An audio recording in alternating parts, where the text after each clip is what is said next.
academic evidence. This is really important for our decision-making process. Flavia is going to talk about it.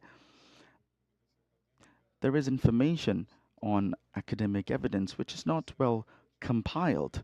So this app really tries to do that in a truthful and loyal way. This is going to facilitate the job of each of our partners. Another important highlight was the work that was done during the workshop that we had. It was a training workshop that we held in Guatemala. I'm really sorry to be redundant. It was an innovation and experiment workshop, and where we had the first version of this app. We just wanted to test how useful it would be. We wanted to test for issues, and then we had dynamic participation. We had different SAI representatives who really wanted to give the users the best experience. What about the improvements that can be done? We're going to show you some, and we're going to show you how these improvements led us to the final version of this app. Okay, Flavia, you have the word now. So yesterday, I was talking a bit about OLACEFS in my presentation. It is basically a virtual assistant based on AI, trained with the control technologies. And this is going to be good for consultation. It's got many potentials for the future. Maybe we can even broaden those potentials.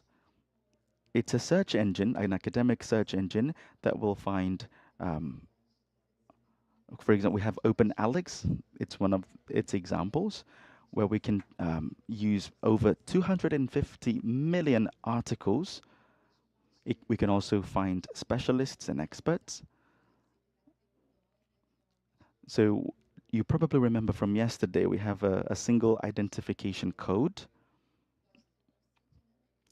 Our specialists can also have an ORCID, ORCID, and then we can add it to our profile on OLACEFS. We're going to have a single identification number. For example, if we want a certain scholarship in an important, well-known university or institution, we're going to need an ORCID. So this is a gift bestowed to us by GIZ.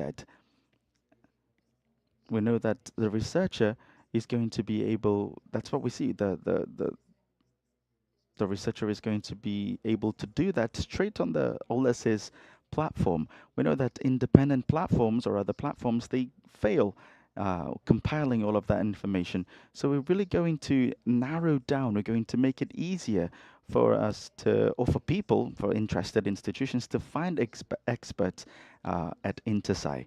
Today, specialists recognition is done with a PDF list, but it's really difficult to manage it. So by means of this tool, we want to formalize our network. We want all the specialists and experts to be found in a single place. And maybe in the future, we can create a guide. We have a task force at CCC today towards research and innovation. And we really want to create these guidelines to guide all of the specialists and experts at InterSci for them to fill in the OCID's questionnaire or information or form.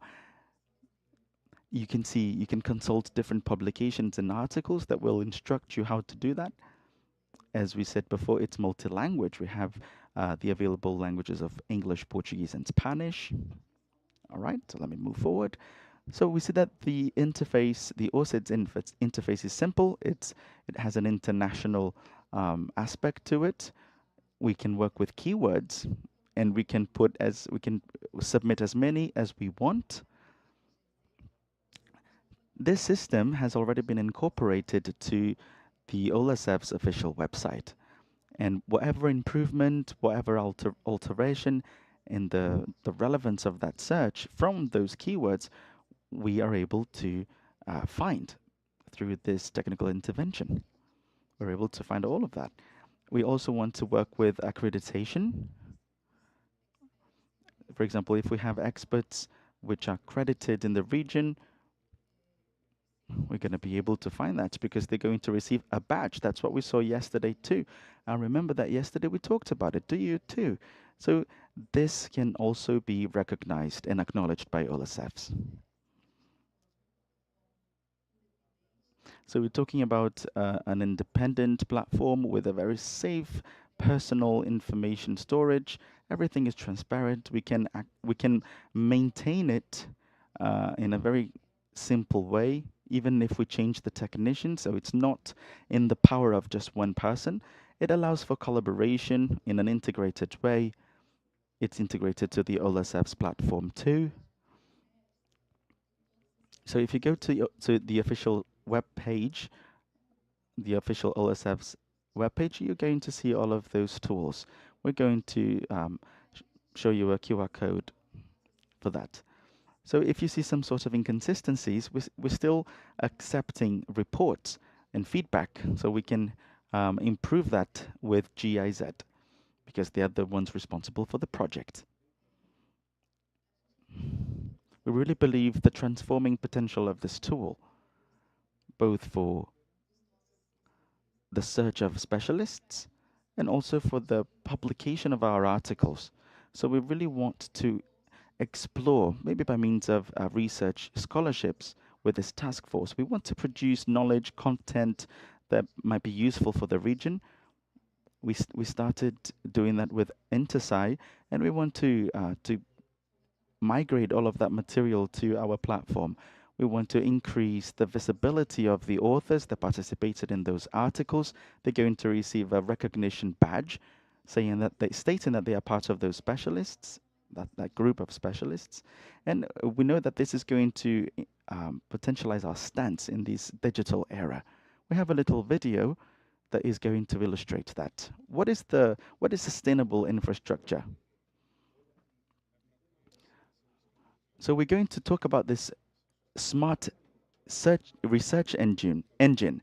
It's very innovative and it really helps in auditing processes. With just a click, you can access more than 250 million academic works and experts in very few seconds with some functionalities.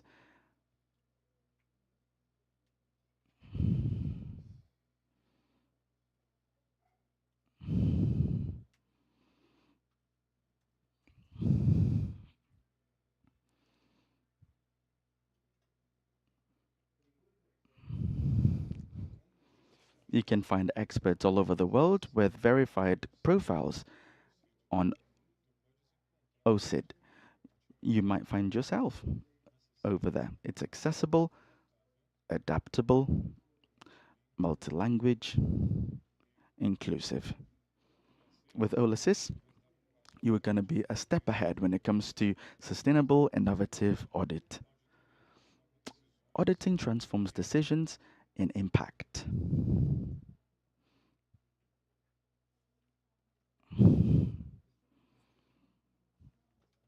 So this is very interesting, wasn't it? When we create a profile on OLACID, since it's an identifier, it can find all of the articles that I have ever produced and published. And this is a QR code that is going to allow you to test our platform. You can scan it. So as you can see, we have a QR code here, also a PIN number for you to use during this day. This code is going to be used for tests, so you can test it out and see what you think about it. And if you have any sort of inconveniences, any problems, feel free to reach out to us and we're going to give you all support you need. It's based on continuous improvement of all of the projects there.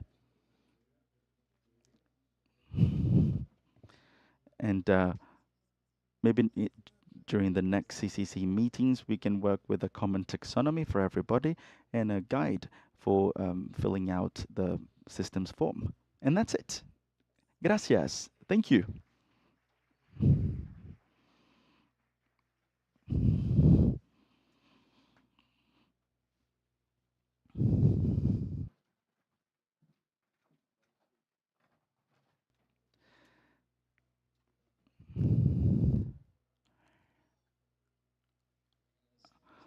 We would like to thank you for your participation, Ms. Flavia, and also Mr. Mauricio, in the official release of the OLACEFS system, an initiative that is going to be very useful in the region. At this very moment, we are going to start the next panel, Climate Justice and Sustainable Infrastructure, Audit for Resilience and Human Rights. So we're going to have some dialogues on lessons and recommendations from different institutions, from different SAIs. This is coordinated by INTERSAI. To moderate this panel, we would like to invite the senior manager at the SAI department, working with INTERSAI's development, Mr. Sebastian Gil.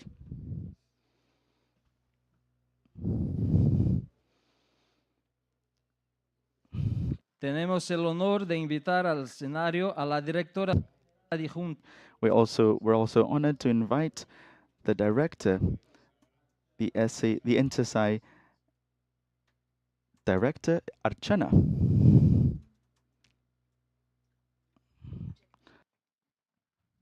Archana Shasat.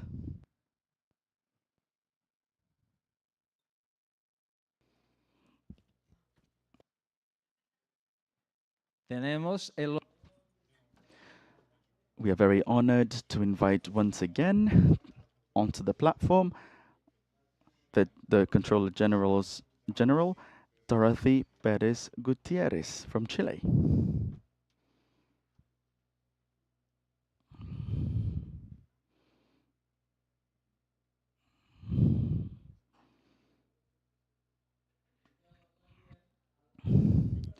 We would also like to invite the representative of the UN Office for the Reduction of Disaster Risks, Mr. Shanshan, who is on Zoom. We're also honored to invite to the platform the Vice Controller General from Cuba, Mr. Fonticoba.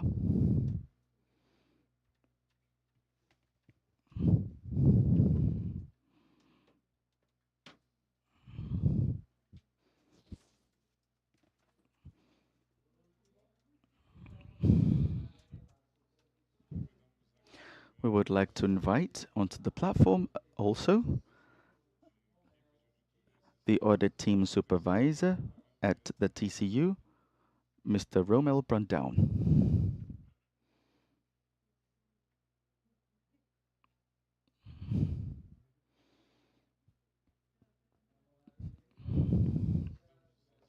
We would like to welcome the moderator and the panelists. So let's hand it over to Sebastian Hill. Good afternoon, everyone. This is a panel with which we dreamt of. We dreamt of it for a long time. It's the result of a very long process. We've been working on it for over 2 years. We started in 2023 with a single meeting,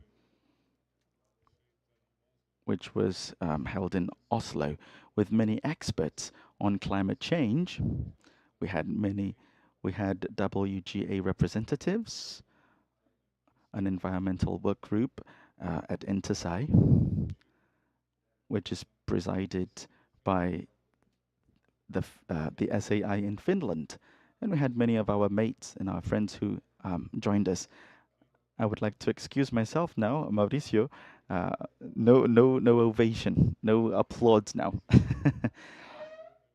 But I would like to hand over to you a document which is the final result of this process.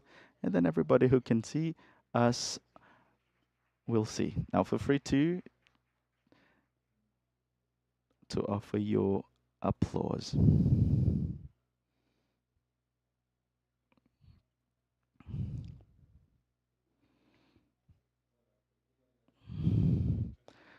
I understand. I know that we have our friend from the Risk Prevention Office at the UN. He's also here with us. I acknowledge that, and that's very nice. So now we're going to introduce you to this theme. We're going to present to you and give you some context about this theme. For obvious reasons, well, we are in Brazil. We are very happy to be here talking about Climate Scanner, and we have worked with WGA. We have worked with them to come up with the CCA initiative. We came up with this global auditing project for climatic adaptation. We worked with the Court of Accounts here in Brazil, represented by Romel Brandão. Of course, we wanted it to be a bigger panel, but we already have lots of great people. We also have Achana Shersat, who represents IDI. So it's very nice to have those great people here, people who have been really helpful in all of that. We know that it's a very complex one, by the way. It's a complex panel. And I have to remind you that we have to be very mindful of the time. Okay, well. As was said before, this global publication that you have in hand right now, and that most certainly you can also access via QR code.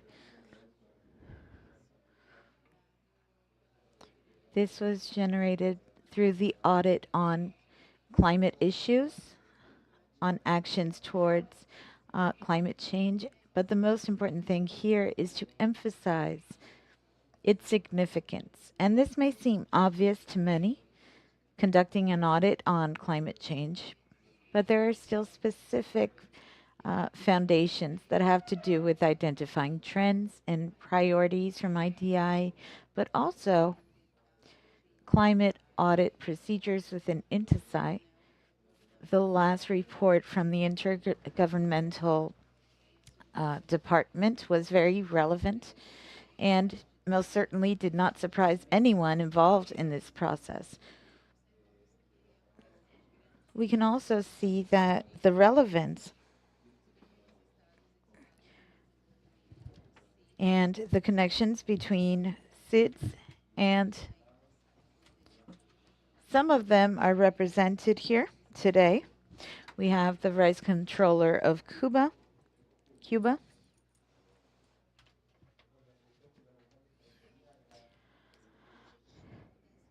And the greatest objective of this audit was so the SAIs from the SIDS country could contribute to this mitigation of climatic change. For those who have worked with the climate scanner, you can see the complementarity between that instrument, meaning showing the different aspects and conditions and statuses, public accounts and whatnot, and its relation to this audit. We have several control or audit institutions that participated in both initiatives. We addressed 4 audit topics: reducing the risk of disasters related to climate, management of water resources, increase of sea level and coastal erosion, implementation of adaptation action plans in alignment with SDG 13 and the Paris Agreement. There's no doubt that the risk of disasters is also related, as you already know. So among those topics, the institutions came together and they had to choose, or what they were supposed to do was address governance, efficiency, and inclusion. Inclusion being one of the IDI principles. if we look at the global scenario, we had the important participation of 54 SAIs in all regions of INTESAI. We have a few that are already implementing these actions, and we issued 38 reports. Actually, these 38 reports were issued by the SAIs. And considering that we are within the region of the OLACEFS, I thought it was important to emphasize that the 11 SAIs that participated have issued their audit reports. And they made their choices based on the context of each region and the examples and practices, and actually chose different topics due to those factors. You'll be receiving this folder, and as you can see, this publication is divided in two fundamental parts. You have a QR code that you can scan. It's right there on the screen. And later on, we will also be distributing the hard copies. One thing I would like to say is that this is a very heterogeneous panel. We have representatives of all processes and procedures that permeated this initiative. On one hand, we have the presence of Mrs. Archana Shersat, which is the Deputy General Director of IDI. We also have Vivi Nieminman from Finland's SAI. Via video, we have the Comptroller General of Dorothy Paris from Chile. In their case, they have already worked with these topics and are already conducting a risk disaster assessment. They're working with extreme heat, which is very relevant. We have Mr. Schwanche, who is watching all of us online. He works in the United Nations Office of Risk Disaster Reduction. Hello, Sean. Can you hear us?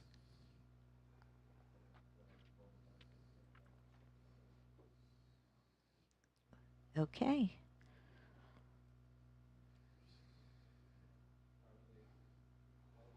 Presentación, por favor. Gracias. Now, circling back to our presentation, we also have the Vice Controller General of Cuba, Reynold Perez Fontcoba, who was exercised a relevant role through his audit that reached the entire territory of Cuba. And the SAI there has been developing very interesting work. Last but not least, we have Romeu Dias Marques Ribas Brandão, supervisor of the CCAA audit team of the Federal Courts of Accounts. So moving forward, we are now going to watch a video from the WGEA representative. One more minute.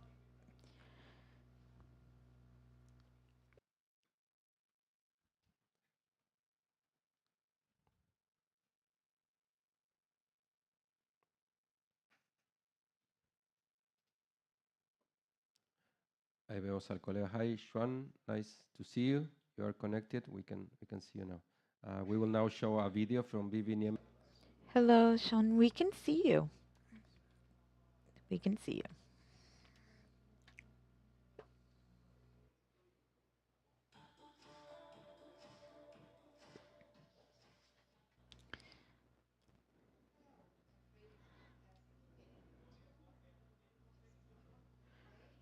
Privilege to be able to say a few words on the CCAA, Cooperative Audit on Climate Change Adaptation Actions, from the perspective of the INTESAI Working Group on Environmental Auditing. So CCAA was part of our work plan, and the specific hub on climate and biodiversity of the work plan that we just recently have been completed. But it's not only an individual project there or individual cooperative audit, but also essentially kind of interlinked with other projects under that hub. So first of all, Climate Scanner provides an overview of government's activities in climate field. And kind of CCAA supplements that by providing kind of deep performance audit information on a specific field, namely adaptation. At the same time, adaptation is essentially linked to the nexus climate biodiversity, because quite often the most effective adaptation actions are related to nature-based solutions and by bringing biodiversity into the climate action. And definitely all of the Green Economy Hub projects are also deeply connected in climate. So everything's in interaction with each other. Now coming to the key messages from these over 50 performance audits conducted in CCAA, we have made a summary analysis of those audits, and here are some of the key messages. First of all, risk assessments that are essentially part of good adaptation planning. They are incomplete or ignored. Second, adaptation plans often exist, but they lack the specificity and coherence. But most importantly, although adaptation plans were there, their implementation is often very weak. So the plan is there, but nothing happens. A very strong message was also the inclusiveness, the possibility to participate, the community-based approaches. But audits found that it was quite often limited. Financing is piecemeal and very importantly lack the strategic approach. And this is also where many of the findings of Climate Scanner and CCA are complementary and support each other. For instance, both found the lack of climate tracking methods in budgeting. Also, monitoring and evaluation are almost non-existent, really a problem found in all audits. And of course, the challenges are most urgent and most profound in small island developing states. We had the privilege to present the results in the recent COP30 climate conference in Belém. First of all, we had a side event at Finland Pavilion, where our keynote speaker was the head of the United Nations Disaster Risk Reduction Unit. We had also on the spot auditors from European Court of Auditors and by Brazil. But we also had excellent audit cases on video from SAI Chile and SAI Ukraine. And one of the benefits of this event was that it deepened our collaboration with UNDRR, the Disaster Risk Office. So they are willing to continue the cooperation with SAIS. They are willing to invest in developing audit guidance or training on the topic. Our second event was in UN Brazil Pavilion, and that's where we presented the whole, like all of the findings of the CCAA. When the previous session was concentrating on disaster risk reduction, this was really where we presented all of our audit findings. Our keynote speaker was the head of United Nations Environment Programme Adaptation branch, and we had also speakers from UNDP and Global NAP network that supports the implementation or the preparation and currently also implementation of NAPs. we also had audit cases from TCU and several other sites, also Argentina from the OLACEFS area. And this was again a good example how such events where you invite these experts from our important global stakeholders, how it kind of means that these people really have to read our reports, they have to react to them, and they notice actually what important work we do. And now, for instance, both the United Nations Environment Programme and Network are very motivated, keeping in touch and continuing collaboration with us. So overall, we are very happy with this stakeholder interaction and possibilities for future collaboration. And as you probably already know, there are excellent resources. All the individual audits are available on IDI website. On top of that, there's the summary report in English and in Spanish, and soon we will also publish the audit question bank of both the questions that were kind of generated to support the audit, and on top of that, the actual audit questions that sites used in their audits. So that will hopefully be a very useful resource also for those sites who have not yet done the audit. So we of course hope that there will be a lot of inspiration for that, for all sites to continue work in this field. So I thank you so much and wish you a very successful conference. Thank you so much.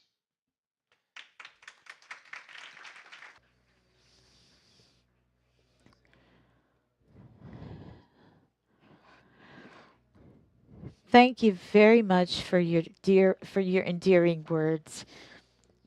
You emphasize the complementarity between the several initiatives.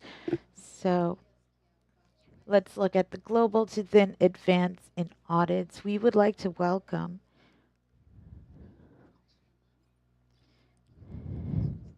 Ashena so she can provide her considerations on the initiative. From IDI's point of view, please, the floor is yours.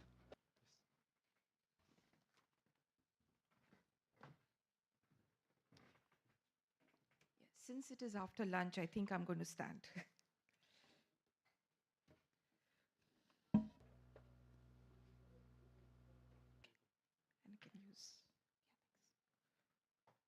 So good afternoon, everyone. Vivi just shared her reflections on one part of the report, which is about the value that SAIs have already added in doing these audits. When we took up these audits, we had two objectives. One objective, of course, was to deliver and contribute value to the area of climate change adaptation actions.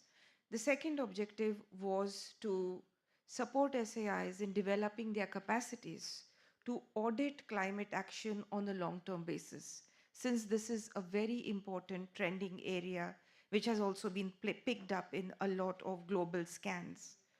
So the question, Sebastian has asked me to answer two questions when I speak now. One is, why did IDI support a global cooperative audit of climate change adaptation actions? And this is the reason. There are 5 main reasons why we supported this. One is everywhere we spoke, we picked up this issue that climate action is important. But climate is such a vast area, so we really didn't know what specific focus should we have. And that is when we spoke with the experts in WGA. They had just done a needs assessment study, and adaptation was at the top of the list. And that is what we then chose. We also wanted to, since we are basically a capacity development organization, we wanted to enhance our capacities in auditing climate change. And that is also a reason why we engaged. And especially those SAIs which can't just do the audit but need support to do the audit. So IDI's cooperative audit model is a support model It's a capacity development model which we use. We are interested in the subject matter, but we never forget audit methodology. So for us, besides being very effective audits of adaptation, we wanted these to be high quality audits, which means that they follow the standards and are compliant with the performance audit e-size based on which these audits were done. So methodology for us was a very important consideration. I think we have already spoken a lot about small island developing states, which are particularly affected by climate change. And we had a specific focus. And this really worked very well. Yesterday, I spoke a bit about how we want to reach the furthest behind first. And we were in this audit, I'm very happy to say, find solutions which were fit for purpose for SAIs in small island developing states. And most importantly, when you sit at a table and people are discussing climate action, like now in Belém, you will very rarely see supreme audit institutions. You see governments, you see so many stakeholders, but you don't see supreme audit institutions. So for us, one very important reason for engaging is to advocate for the role of SAIs so that tomorrow your supreme audit institutions are invited to sit at the same table where people who are taking decisions related to climate action in your countries are sitting, and that your role in providing that independent assurance is recognized. So for us, this advocacy of SAI role in climate action was also something which was very important. In terms of capacity development, what did we achieve? Or this is what the report contains. We have these bookmarks which also have the QR code, which of course we can distribute. And you will see that there is a part 2 of the report. And the part 2 of the report, we have people talking about what capacities were developed. So whatever I'm saying is not based on what we think is the case, but on the feedback that we received from the Supreme Audit institutions that were participating. The Supreme Audit institutions were participating told us that the first thing that happened for them is that they considerably enhanced their understanding of climate adaptation good practices and the country landscape, which is, I think, a huge benefit, because as a performance auditor, you would know that if you don't understand what you are auditing, it's very difficult to do the audit. So understanding that landscape was very important for them. They also enhance their ability to use the performance audit methodology as per standards, as I mentioned, because in the professional education that was provided, there was a big track on performance audit methodology, including also taking an SDGs approach, which is a whole of government approach to do the audit.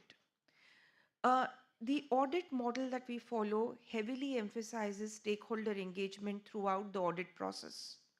So many SAIs we saw, they tried out tools and techniques for engaging with stakeholders throughout their audit process.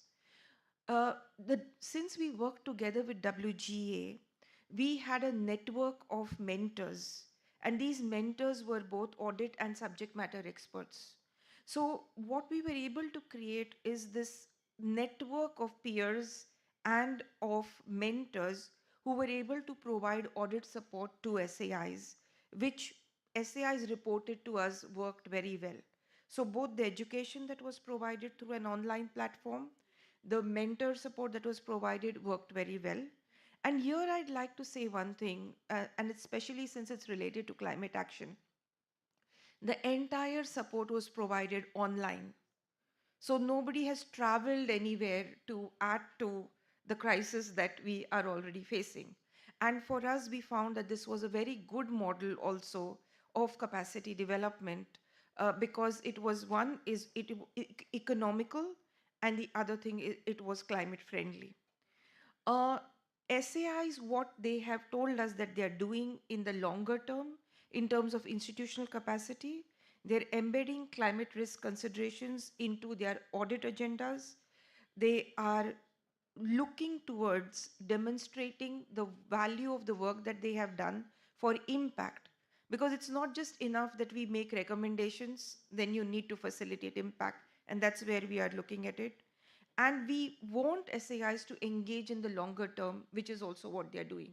So in terms of professional, organizational, and staff capacities, professional capacities, SAIs are reporting to us that this audit has worked very well for us. There have been many challenges.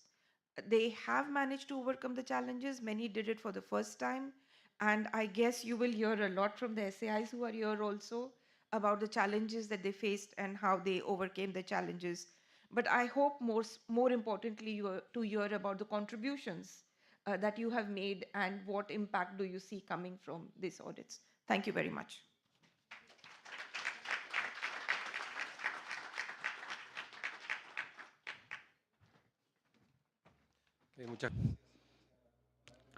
Thank you, Archana, for the beautiful words. So you went very well with your timing, by the way. Yeah, it was very interesting to hear your perspective, how IDI is dealing with all of that, answering questions related to the capacities of each SAI. Now we're going to have our friend from the UN office for the review on the disaster report, disaster report. Feel free. All right, we're going to have a little presentation. Confirm that you can see my screen and my presentation. Yes, we can see it and hear you well. And thank you very much.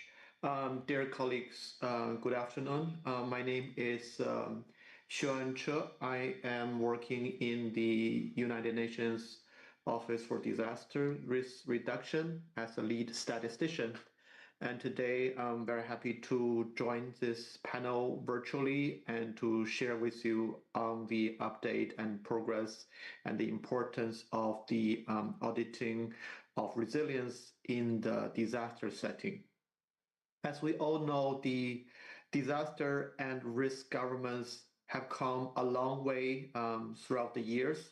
There are several international mandates, frameworks, and approaches that lead up to the ultimate same goal.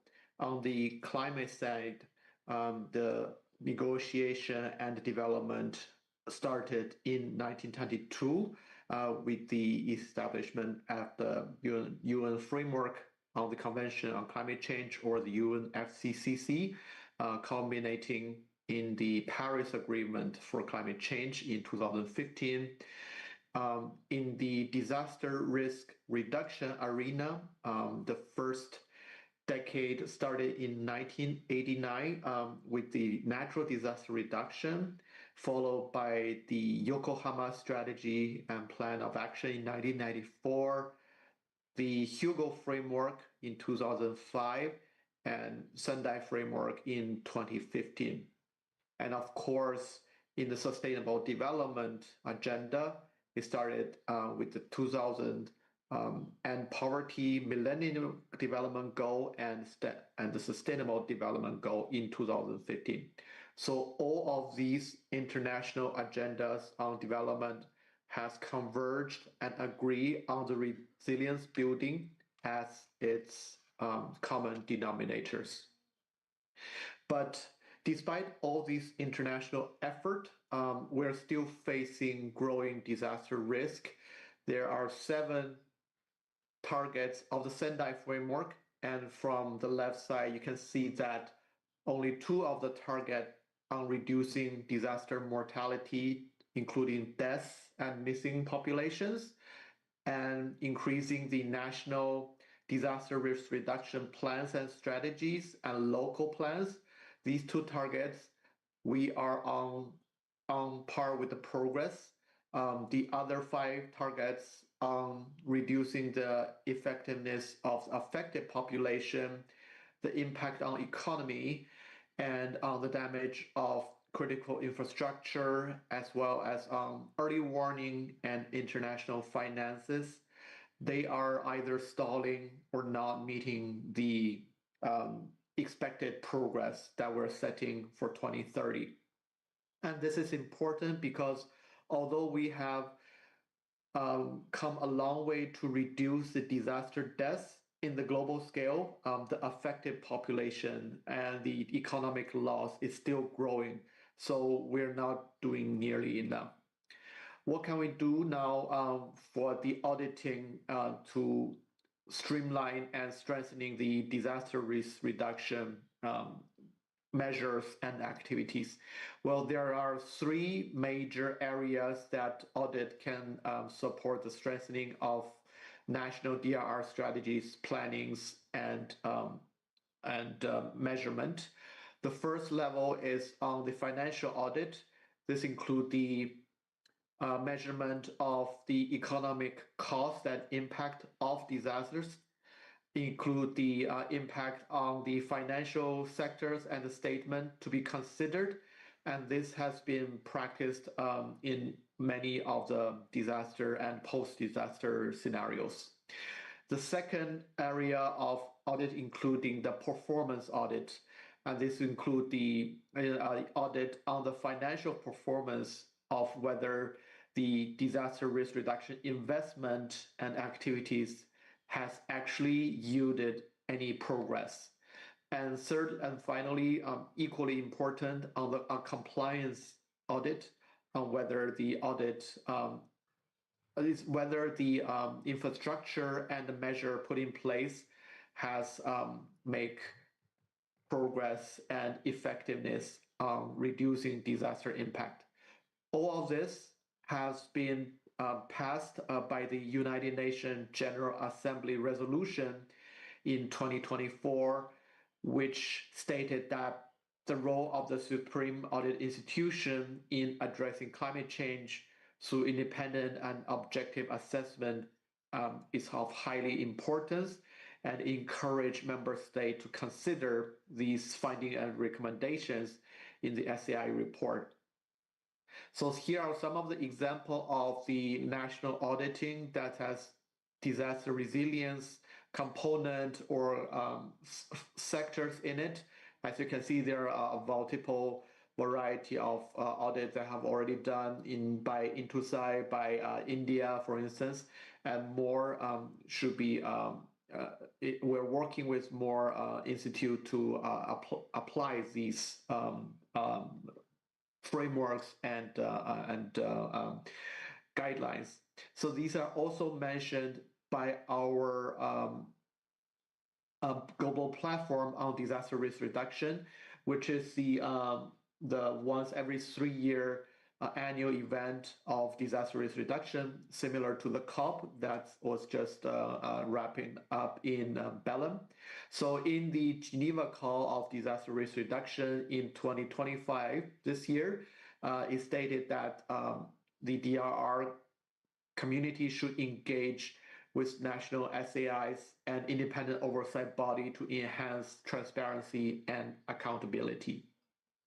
Now I want to touch base a little bit quickly on the data that support the climate change action and disaster risk reduction that will be interested to the SAIs. As you can see from this slide, it listed the several different but synergized topics and initiatives of climate action and DRR action. It includes on the progress review, which include the midterm review of the Sendai framework, the global stockdate of the Paris Agreement, which set the baseline and the global review of progress of these frameworks. It also focus on the adaptation initiative, including the new global goal on adaptation, which has just been adopted last week in Belém to form the new Belém Adaptation Initiative indicators. It also, of course, also include the loss and damage accounting, which include the Warsaw International Mechanism, the Santiago Network of providing support for loss and damage, and the funds responding to the loss and damage. In this regard, here is a summary of the global progress on countries with national adaptation plans and national DRR plans. As you can see, the darker blue country represent the countries that has both the NAP and the DRR plans. The light blue include only the countries with DRR plan, and the green only the country with NAP. So I can see there's still much consistency to be had, and harmonizing of integrating both the DRR component and the climate component to be cost effective and policy aligning the policy orientation. Also similarly important, we have just passed the Global Goal on Adaptation in Berlin last week.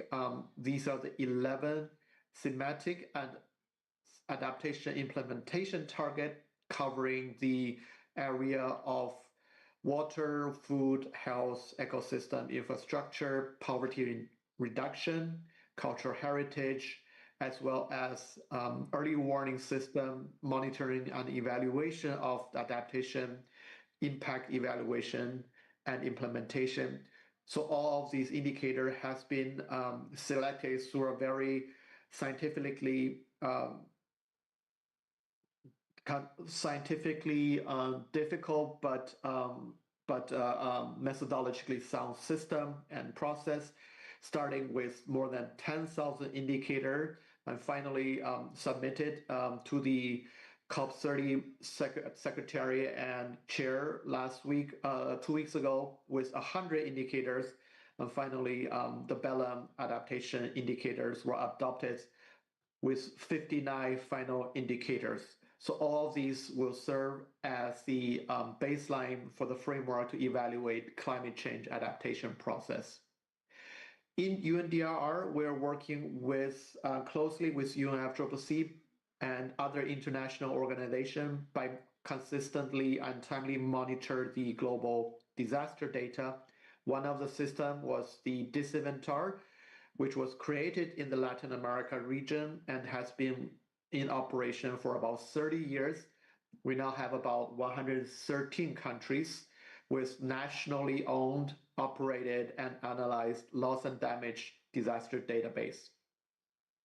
We also operate the Sendai Framework Monitor, which track the 7 global target of the Sendai Framework. And on this global monitoring tool, about 171 countries, or more than 80% of the countries in the world, are reporting on a regular basis on Sendai Framework target progress.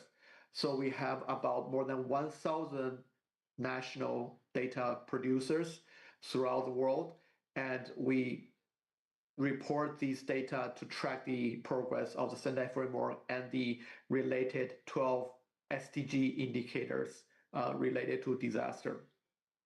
All of these are supporting the evidence of DRR investment, as evidence have shown that DRR really is a good investment, as every dollar invested in making the infrastructure more resilient will result in $4 of economic growth and impact. And also there are strong evidence to show that early warning system, even when they are just announced very prior to the event, can have very significant impact in reducing mortality and reducing the affected population of disasters' most negative impact. But we're not doing nearly enough, as we've seen that currently only about 10 to 25% of the need in the most vulnerable countries are met, leaving about a gap of investment about 75%. For this, UNDRR is also working with a few different other approaches to improve the resilience on the local level. This includes the MCR 2030 initiative, Making City Resilience, which we have about thousands of cities that it's signing up and practicing in the network. we're also developing the international standards on classifying the hazard. So the standard is known as HIPS, or Hazard Information Profile. This year in 2025, the new HIPS have been updated, taking into consideration of 8 scientific research teams to finalize the 281 hazard type in the world. And of course, the principle of resilient infrastructure by protecting the infrastructure, making them more environmentally integrated, and making them more transforming is also a key work area of UNDRR. This is my last slide. I just want to mention that throughout the DRR data and loss and damage data ecosystem, we're calling for stronger accountabilities in all sectors of risk governance and resilience building. This will include the audit stocktake with national reporting system on Sendai framework and SCG provide ample data and resource for policy, but also opens to the strong accountability measures to improve the standard on audit by leveraging the most updated UNDRR and international standard on data and hazard classification through capacity building, and also through applying these information in the context of national auditing through the official statistics. In that, we're working closely with the UN, DESA, and other statistical organizations in creating frameworks and guidelines on how to implement official statistical guidelines into the disaster work. Okay. So I'll stop it here and happy to answer questions. Thank you, Chair. Back to you. Okay. Thanks so much.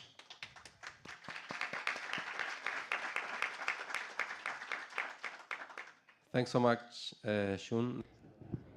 Write your name, but yes, it's been a very informative and yes, interesting presentation, bringing history and the latest outcomes of the COP30 just celebrated in Belém. So thanks so much. Yes. Para continuar.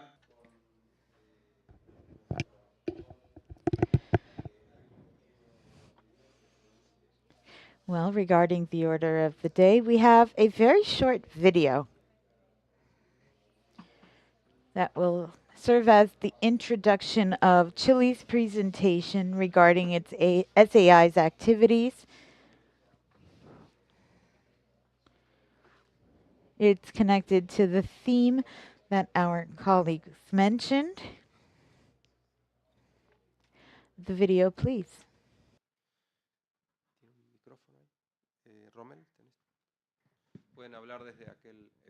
Initiative, IDI, and its Working Group on Environmental Auditing, WGA. In Chile, this audit assessed the work of the National Service for Disaster Prevention and Response and the Ministry of Health in reducing risks of disasters and adaptation to climate change in the context of extreme heat. Over the past 60 years, temperatures have risen across various regions of the country. Today, 90% of the population lives in urban areas exposed to heat waves, droughts, and wildfires, risks that directly impact people's health and quality of life. For this reason, the audit examined how regional risk reduction plans are developed, the extent of public participation, and the health system's capacity to respond to emergencies caused by high temperatures. The evaluations revealed significant gaps in the management of risk reduction related to extreme heat, such as the National Service for Disaster Prevention and Response, CENIPRD, did not incorporate climate change adaptation criteria into the regional risk reduction plans. The disaster risk reduction plans for the 16 regions in Chile, developed and updated nationwide between 2018 and 2022, did not include concrete actions or vulnerability assessments related to extreme heat, despite it being recognized as threat to public health. Only the plans from the Chilean regions of Valparaiso and Los Rios refer to heat waves. Chile still lacks risk maps for extreme heat that identify populated areas exposed to this threat. Although a national emergency plan for extreme heat threats has been developed by CENIPRD, the Meteorological Directorate, and the Ministry of Health, MINSAL, it requires adjustments to account for the diverse climatic conditions across the country. Furthermore, the Ministry of Health only began a pilot surveillance plan in 2024 to record the health impacts of extreme heat and assess the preparedness of its infrastructure. This initiative aims to generate epidemiological data to support decision-making in favor of protecting public health. Although Chile has a regulatory framework and has made recent progress, it is essential to continue strengthening climate risk planning and management.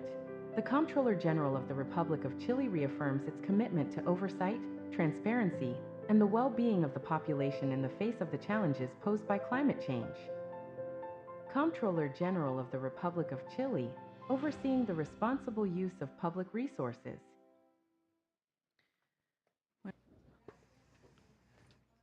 Hacer nuestra presentación. Thank you very much for this space. We will be sending the video in Spanish. Aquí en la OLACEF, la mayoría hablamos en español. Because, of course, it would be interesting to have it in that language, considering everyone speaks Spanish here, or almost all of you. Now, we attentively listened to Arshana talking about the leadership of this process together with Intisai's audit team.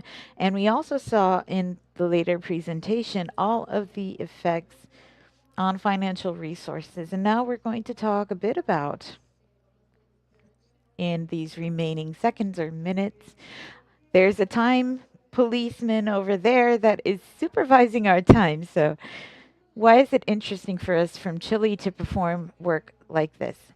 You might have seen in the video that Chile, well, we're going to see this reflected in numbers, but Chile is a country where we are very concerned about extreme heat. Let's see the general context of the audit, the current status, what we found, and the main results. Here I would like to focus on the fact that there was a possibility of auditing what the government was doing to prepare for this climate disaster, which is extreme heat, where public resources were being applied, what the government was adopting in terms of measures to mitigate the damages and the losses, how they were preparing in terms of infrastructure, if there was resilience, and everything involving that aspect. Then we focused on extreme heat because based on that study, we saw that Chile's evolution in terms of heat waves was very significant. We had a considerable increase in heat waves. And I believe that in Brazil, with the heat that you have, for us to say that 35 degrees is an extreme temperature, it might be offensive to Brazil considering your temperatures, but Chile is a cold country. It's pretty cool. And most people live in the center-south region of the country, which is a chilly region of Chile. So everything is thought about for at most 30 degrees Celsius. And anything above that, we begin seeing reflections in health among the population. So thinking about these factors, we know that every country has its own climatic issues, but this audit attempts to understand how prevention and response actions before climate disasters were ready to respond regarding extreme heat, which in our case means above 35 degrees Celsius, and this is becoming increasingly frequent even in cooler regions in Chile. And we had regions where 10 degrees was the norm. All of a sudden during winter, we saw a 35 degrees Celsius spike. So it was important for us to take part in this work because most of the population was living in this region, and we registered adverse climate events in the last years.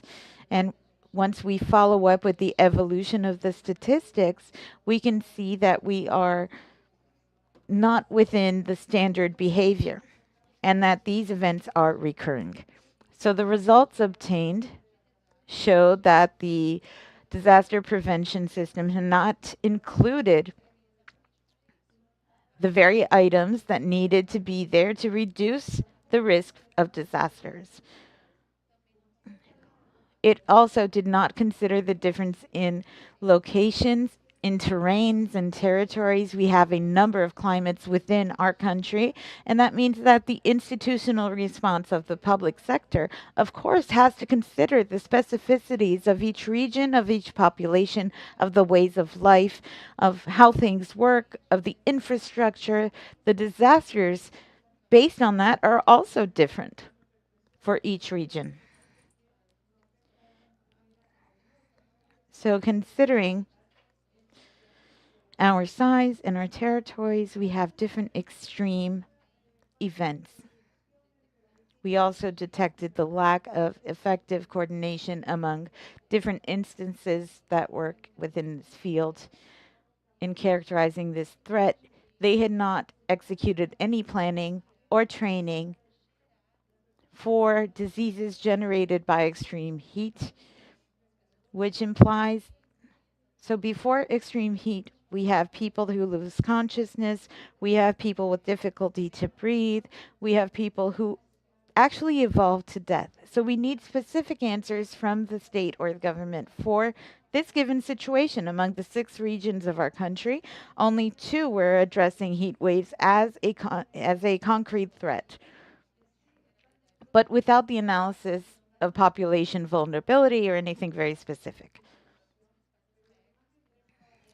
So the main aspects that were identified in this audit are those, but what I wanted to say was that for us it's very important, as it is for every country, to work in this sense and to consider the standards and methodologies from INTESAI for us to be able to have comparable work that can be useful for everyone on an international level.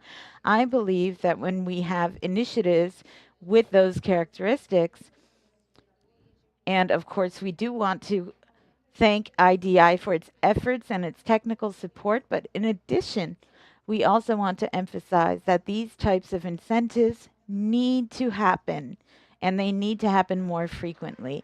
We know how to audit, each one of us, but together we can do it even better. Thank you very much, Controller, for your presentation, which was connected to our prior presentation by our colleague. I would like to say that you had 30 slides in your presentation and you decided to summarize. Now I'd like to grant the floor to our colleague from the Court of Accounts, the Federal Court of Accounts, Mr. Brandão, so he can talk about the audit developed, one of the audits developed by the TCU. You have 7 minutes.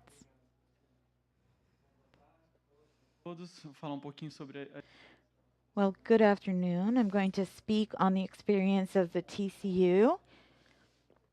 Our audit focused on reducing disaster risks. So we had basically 3 main objectives. First, verifying the integration of the policy of protection of civil protection and defense with climate change, which are 2 policies conducted by 2 different ministries, and the theme of civil defense. That policy interacts with several others from several other ministries, and despite the fact that the TCU is monitoring this for a long time now, and there was a defined strategy to follow up on this policy, we had never really taken a close look at this axis, climate change. So seeing what the efficacy and efficiency of the adaptation measures was to reduce the risk of disasters and contribute to the compliance with to the fulfillment of all international commitments were also part of this initiative. Our findings. The main findings derived from these objectives were 4. And I would like to emphasize, to me, these 2 stand out. They are very typical of our audits, of our performance audits and operational audits, and they portray a scenario that I consider generalized, and this is one of the reasons that led us to conduct this work. The operations were still incipient, and we saw that there was a national civil defense plan that was being drafted with participation from several sectors. And this plan contained a very certain concern and the mobilization of different departments to consider climate change within it. But it was still a very formal integration, and you could see it in the documents.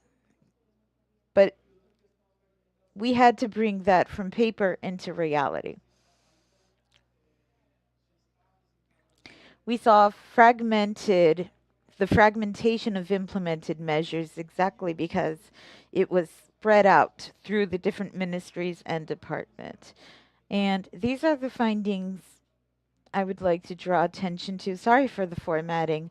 That wasn't supposed to happen. We also saw the lack of prioritization of vulnerable groups, which I think is important because TCU was already working on disaster risk. And in Brazil, the main disasters that we focused on within this audit were disasters related to strong rain, to heavy rain. So we have floods, we have landslides, we have every single year we see tragedies in one region of the country or another with a great amount of loss in every single way. We know these are vulnerable populations, and in general, the ones that are hit by the impacts are people who are socially vulnerable. But there are other analysis risk factors that were not being contemplated.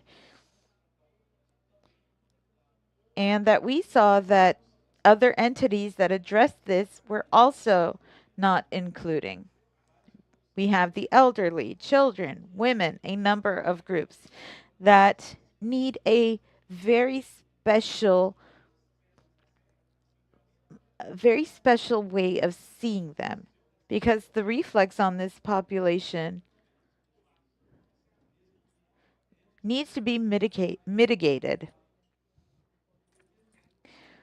We know that within a population of vulnerability, even within a larger group, you will have smaller ones that are even more vulnerable.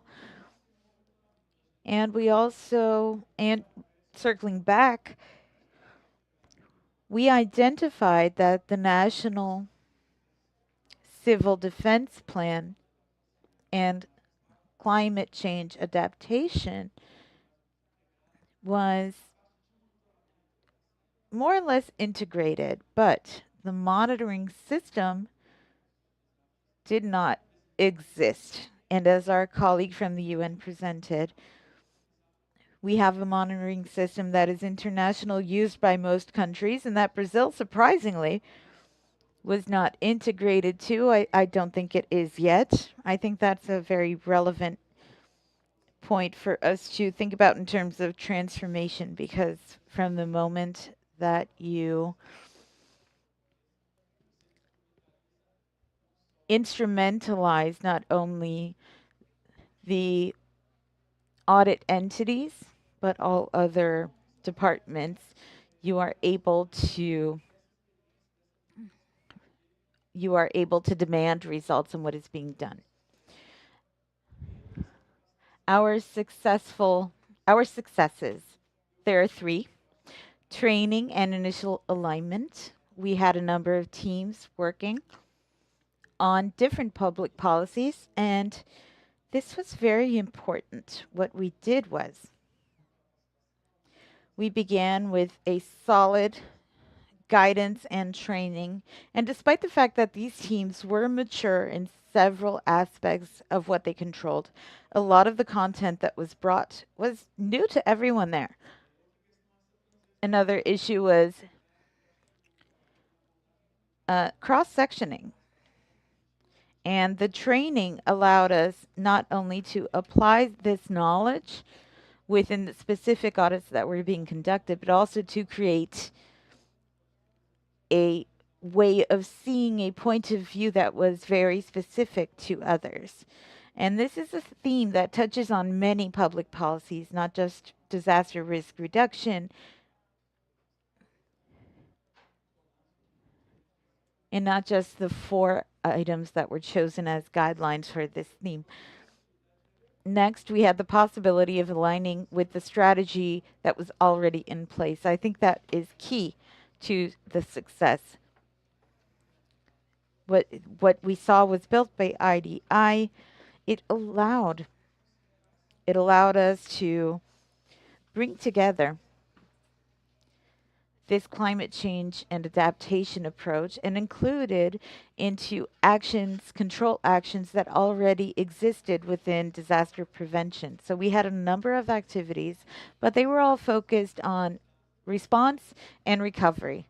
So post-disaster, we were already planning to promote work in those fields in risk management, etc. And when we saw this opportunity, the way everything was designed allowed for alignment, and we were able to prioritize everything correctly to provide continuity and coherence with all other Court of Accounts actions. Support in critical moments. We were very mature in many of the aspects analyzed by us, but other things were very new to us. We were green. We needed support and we needed guidance. We were able to count with a mentorship from Ana Luisa from Mexico. Sebastian also was very close to us and interacted with us. We had an exchange of information between the teams of ours and those from other countries. And the last 2 points you see here have been touched on before. But basically, we included components from a specific climate adaptation and change analysis, and they were incorporated in public policies, as were vulnerable groups that were now considered. These were all preoccupations that we had already mapped, but we hadn't yet had the opportunity to bring into the actual work, to bring this analysis into the actual work. So I think we were very fortunate and it was very successful in a way that we were able to bring in this type of analysis, and it gave us the opportunity to see applications in future works and other fields. When we first started our auditing, we had some projects at the Code of Accounts when we worked with DRR, and we also worked with water resources. So we saw some issues about the dispute for the resources of for the water resources, and then sometimes we have to choose between an electric plant or providing water for the population, for example. We also worked with agricultural policies, for example, climate scanner, and something related to climate governance, where we had a more systematic approach of the Brazilian states when it comes to the climate. So we had periodical meetings where we exchanged information and we discussed all of the different projects that had been created. That was a very important point. Not only did we apply what we knew in this project, but we also created an atmosphere of focus on the point and also on how to share different practices and novelties that we had learned about. That was a very enriching process, quite of a gratifying one. I really hope that we have other opportunities to continue doing that, not just together with IDA, but we want to replicate that model. We've noticed the need in Brazil for us to have a more significant impact. We really need to do that on a local and a local level in the municipalities. So this is something that we've been working on in the next phases. That's it. Thank you.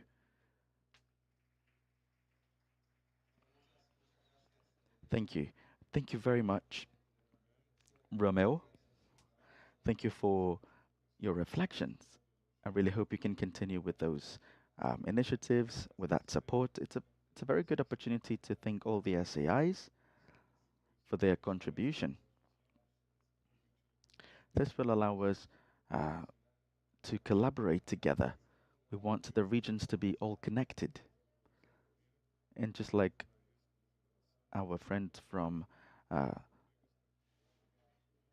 Colombia, she mentioned the importance of collaborating together.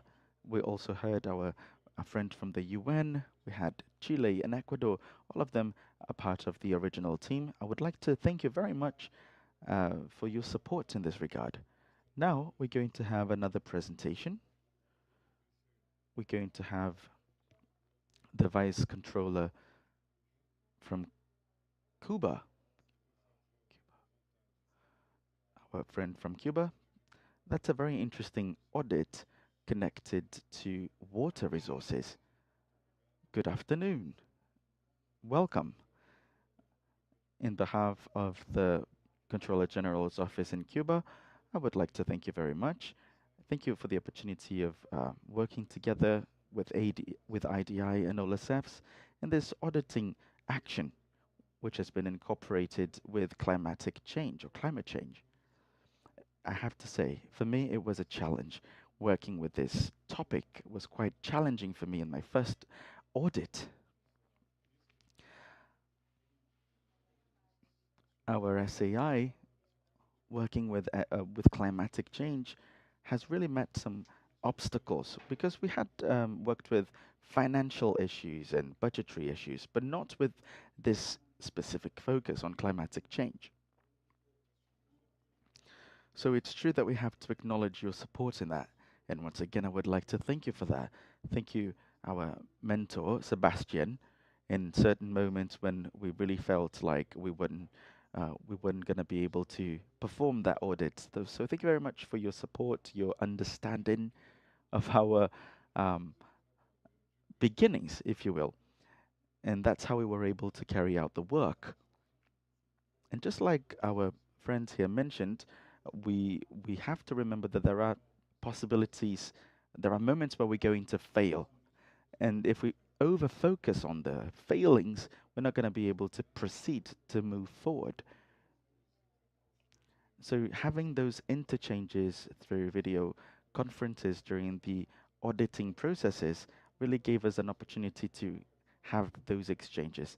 So I'm going to tell you about a work that was done by a group of auditors in our institution. We had different experts from the Water Resources National Institute in Cuba. This is the department that takes care of those issues, working together with the Ministry of Science and Technology in our republic. I really believe that it is important. It's important to highlight that in the first place, we are trying to get to the understanding, a better knowledge on what is being audited. So we really needed to seek that understanding in the Controller General's office and the laws about it.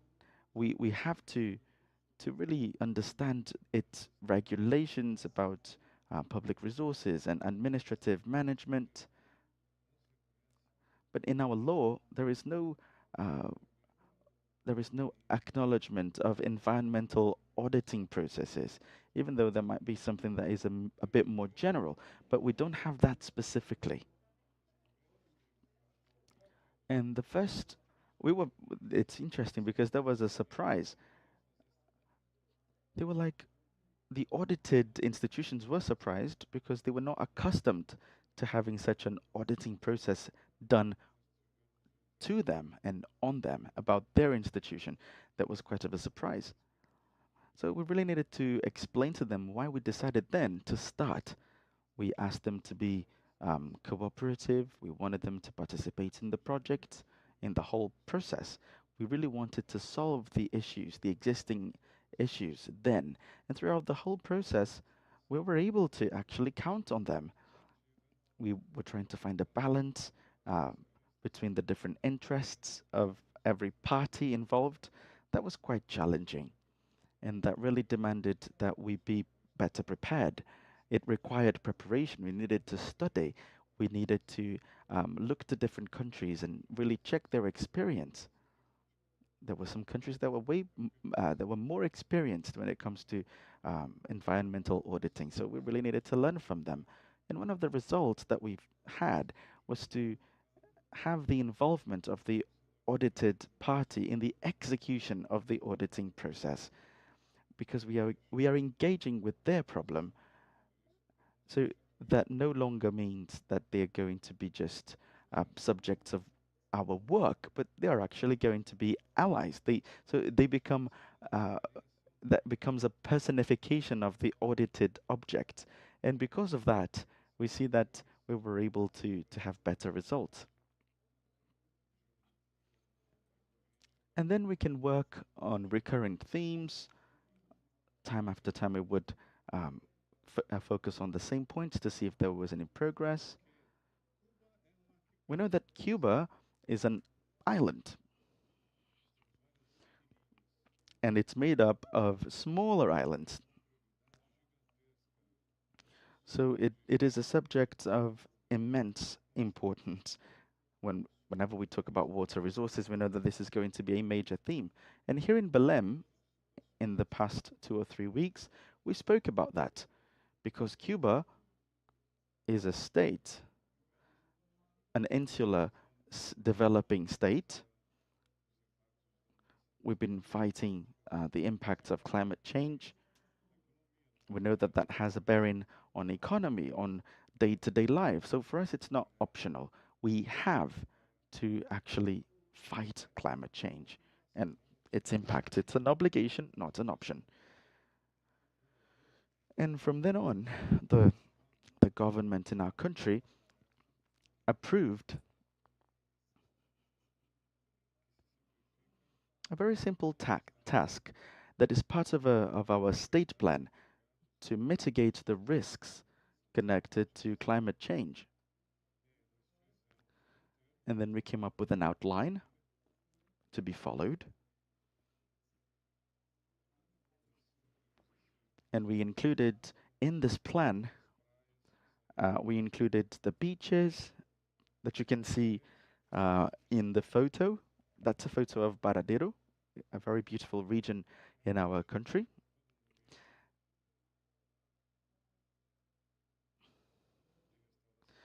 All of those environments need restoration, in the sense that by means of that we can mitigate impact that can be caused on those regions. We don't want them to lose their beauty. We don't want them to lose their usefulness. So we have this life-saving activity, as I like calling it. We know that we were anticipating a cyclone in the region, and that would also have an impact in the city. So the Controller General's office hadn't really focused on those possibilities and with those potentials or negative potentials. So right now, since we have decided to change our focus, we shifted our focus, now we are doing that too. We've also done another coordinated audit about that. That's why we can say that the water resource management, as performed by our National Institute, has really mitigated, has really decreased the risks that we have anticipated. We have meta numero 7, which is an important goal that we have, which evaluates the impact of meteorological events. We also worked on the implementation of public policies to evaluate existing efficiencies, also in the inclusion of good governance in the region, and etc. This is the general objective, as you can see on screen. We need to check the implementation, direction, and control when it comes to compliance in all of the principles that will guarantee efficiency and effectiveness. We really needed to work on budgetary evaluation and also the policies that we created, all of that would supplement the region. We worked with different indicators, markers, goals, and how we communicated them. We also remembered, we had in mind at all times accountabilities. So on our official website, which you can access freely, you will see more details about that coordinated audit. We have a list of all of the problems that we identified, which are not few, and they're all there. And we also proved, we also made available to you the solutions to those problems. This auditing process was done by means of a multiple focused approach. We worked with the systems, the existing systems, the results from that auditing system, from that auditing process, and we focused on the problem itself. We have three pillars with which we are working. PIDH, which is a program for water resource development, which has a focus on the year 2030. We also have the National Water Resource Plan and the State Plan for Climatic or Climate Change. Not only did we work that at our headquarters, but we also involved at the very beginning 3 other auditing institutions in different provinces of the country, which have been working with this theme.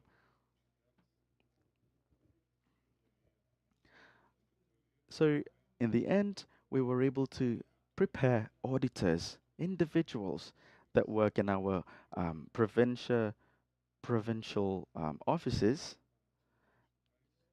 to the east of our country. We prepare them to actually know what to do in scenarios of, for example, water scarcity, using the same methodology. So in this new audit, we had a report that was integrated, and by means of that report, we were able to do assessment and evaluations. What were the main results that we were able to deliver and validate?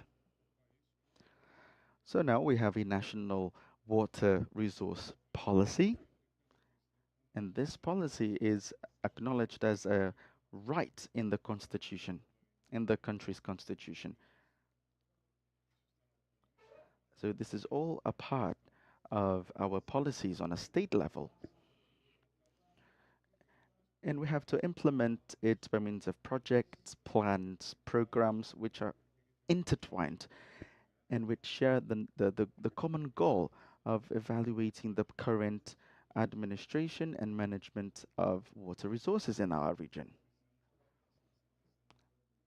And how did we get to that final view, if you will? Well, we thought about how to develop this segment. We thought about strategic pillars for that development. We worked on human development, by the way. We thought about equality. So all of those pillars really helped us.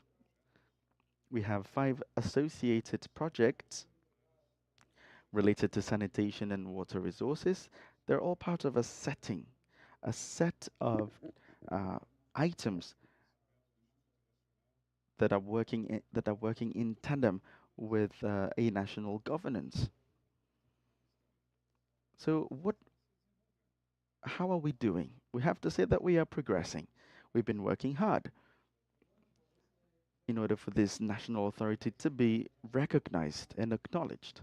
And this acknowledgement has been attained, we can say. It's being attained by means of this program. Let's talk about some positive aspects of it. So we see that the water resources have been recovered, a good percentage of it. We can think about a hurricane called Hurricane Flora in 1963. Back in the day, we had no way of storing and keeping waters. And there was there was an urgence for prioritizing water resources back in the day when we realized that there was no way to control those disasters. So we started working with different municipalities and other instances too on how to implement policies that can be helpful. So after having all of that approved, we needed to think about how to put it all into action. But what about the negative aspects? We need to remember we have limitations, financial limitations, we have material limitations. This is a reality that we can't escape. We have internal issues to solve in our administration. We have the uh, the United States who has got in the way when it comes to our economy. We know that we've had some taxation problems coming from America. So all of that has really posed a challenge for all of us. We haven't been able to solve everything at once, but we know that determination and constance is going to be necessary. We really need to keep on working on some indicators, even though we lack some training and resources. There is also an incorrect implementation of the of internal control that is associated to those policies. For example, staff training and preparation, policy, the conduction of policies, all of those internal aspects are also they need improvement. They can work better with some improvement. Now we have a little video where we see a little bit about our national institution. Okay, let's try to play it again.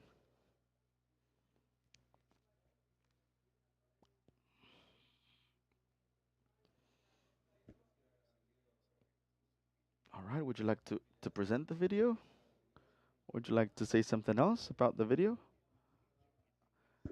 In this video, that is also available on our website, the website of our office, you will see further explanation about how the Institute is working on its policies and what is being done when it comes to the protection of our water resources, as we're going to see in the video.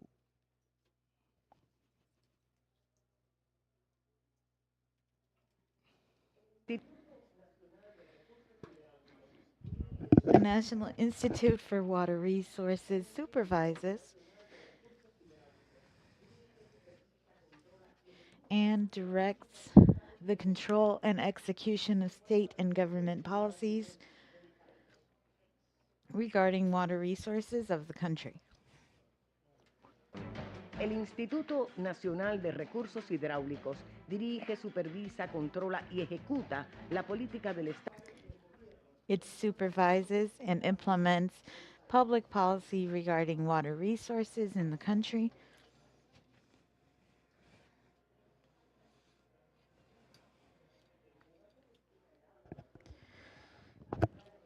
Water management is integrated into society, economy, and environment, providing sustainable development. El Instituto Nacional de Recursos Hidráulicos cuenta National Institute of Water Resources. Implementation, development, water infrastructure, water basins, and other specialized departments and delegations of each municipality and region of the state. We also have special programs directed at efficiency of water resources throughout its entire cycle and the existing infrastructure in the country. Thank you very much. Bueno, como ustedes han podido apreciar durante esta hora. Well, we had time to. Certainly, what was said here could occupy more time, but we do need to end this discussion. I'm going to give you 30 seconds for your closing statements.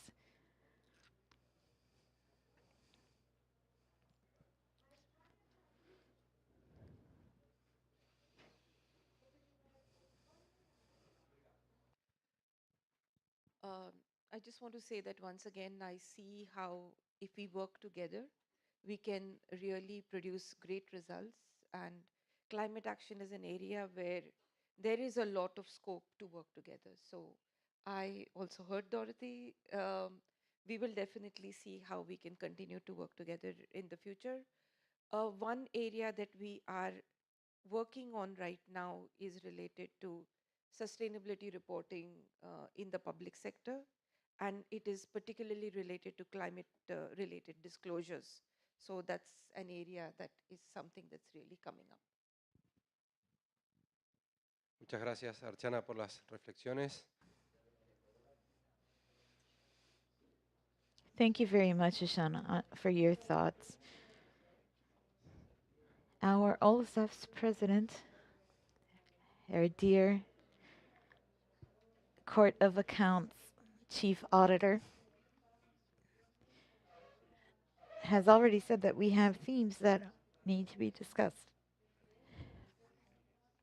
Among those issues is climate change.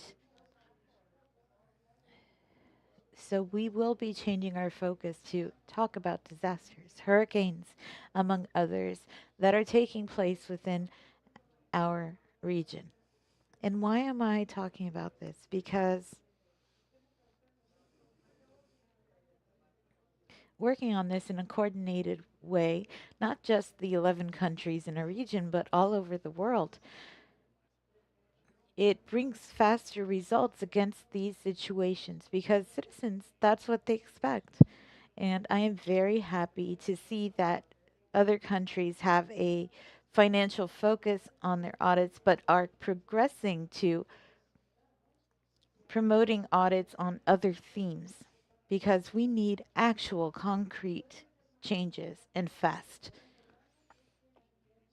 And we can reach that if the audit entities boost this initiative and if we cooperate with one another and work jointly.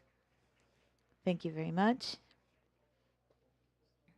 Well, just reinforcing a little bit of what was already said, I believe this initiative is a start point, but there is a lot of work ahead, and we need to remain aware of these issues and continue incorporating in our daily practices and our interaction with other players these systems and guidelines and directives. These are issues that affect not only the government, the audit entities. These are very complex issues that affect a number of fields. So we have to see this as the beginning of a long-term work that has to be performed in an integrated way because it'll be useless if Brazil conducts good work on this theme, but Brazil alone is not going to change the world. So we need global initiative in this sense. We need to work together. I believe that this cooperation is key.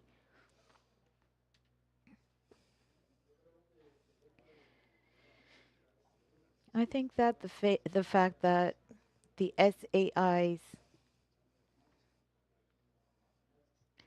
I believe that the SAIs should monitor this issue. Our mission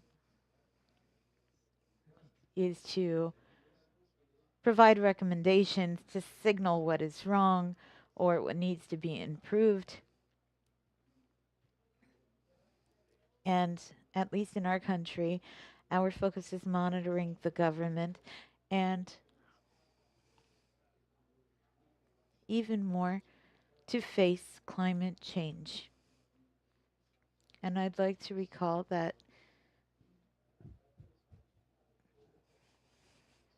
Fidel Castro talked about this in '92, and it is now reality. And Cuba's SAI has the commitment, is committed to this work. And furthermore, to boost these initiatives. Thank you very much. Finally, the words of our colleague Shun. Thank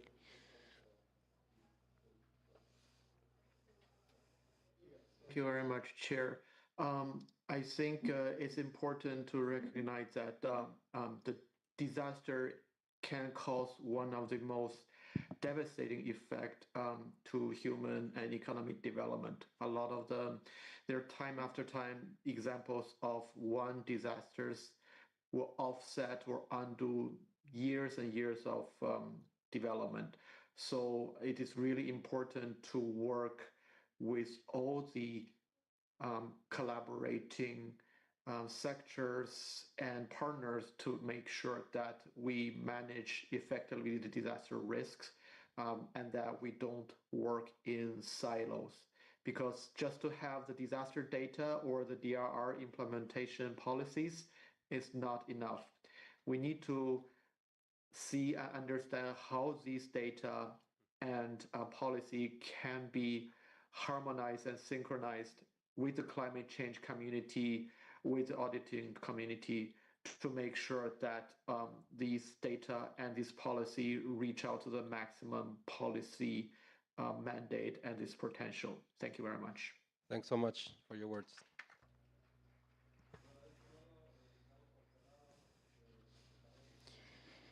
So we have ended this panel. I apologize for the time, but it was excellent. Thank you so much for being here with us. We thank all of you for being here during this session. We would like to inform you that we have a coffee break outside, but we are not going to pause for it. We have to maintain our time. We have to stick with the clock. So we will have an event at a brewery later. There will be transport to this event after our session this afternoon.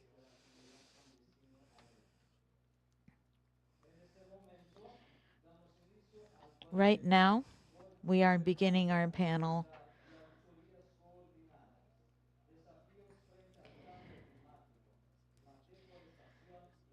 on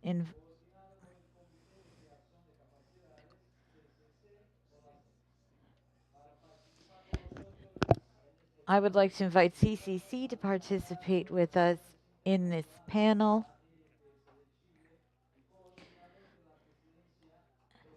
Chile's SAI International Relations Department, Mr. Leandro Buendia.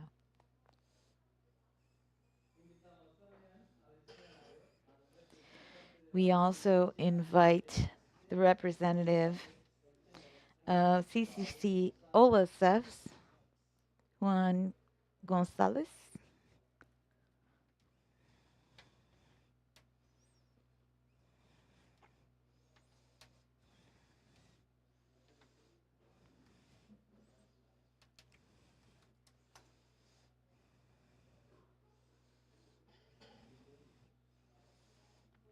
Welcome.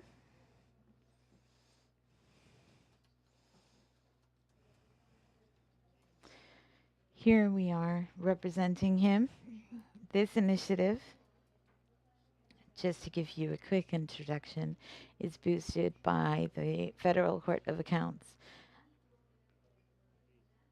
And it represents a mark in facing the challenges of corruption.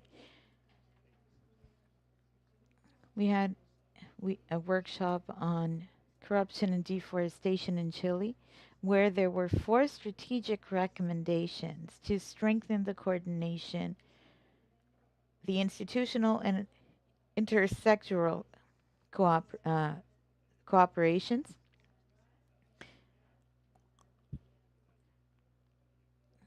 a coordinated audit, and those conclusions were drafted from the EFSR assembly that was conducted.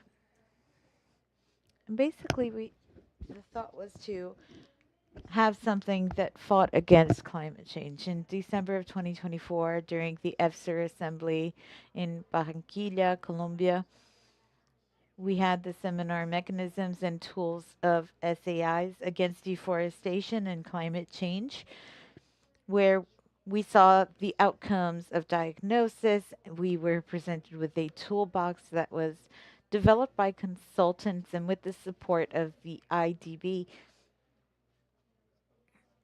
And of course, we had the participation in the UN workshop against drugs and crime. All of these included many discussion techniques that allowed us to assess the findings and move towards a coordinated actions in 2025. We had the technical and financial support of the IDB, and in 2025 we projected a matrix that is now ready for implementation. The audit itself will be conducted in 2026 and will count on Colombia, Ecuador, Paraguay, Venezuela as AIs, and its objective will be to connect to international commitments, especially surrounding deforestation management and others contributing to the Paris Agreement. EFSR reassures its commitment to the integrity and protection of the environment, consolidating a regional cooperative network that strengthens governance and accountability in South America. I'm going to ask for you to play a video that I brought. Hola, te invitamos a conocer los avances de la auditoría. We would like to invite you to get to know the Coordinated Department Against Corruption, a key initiative for the region. This is EFSR.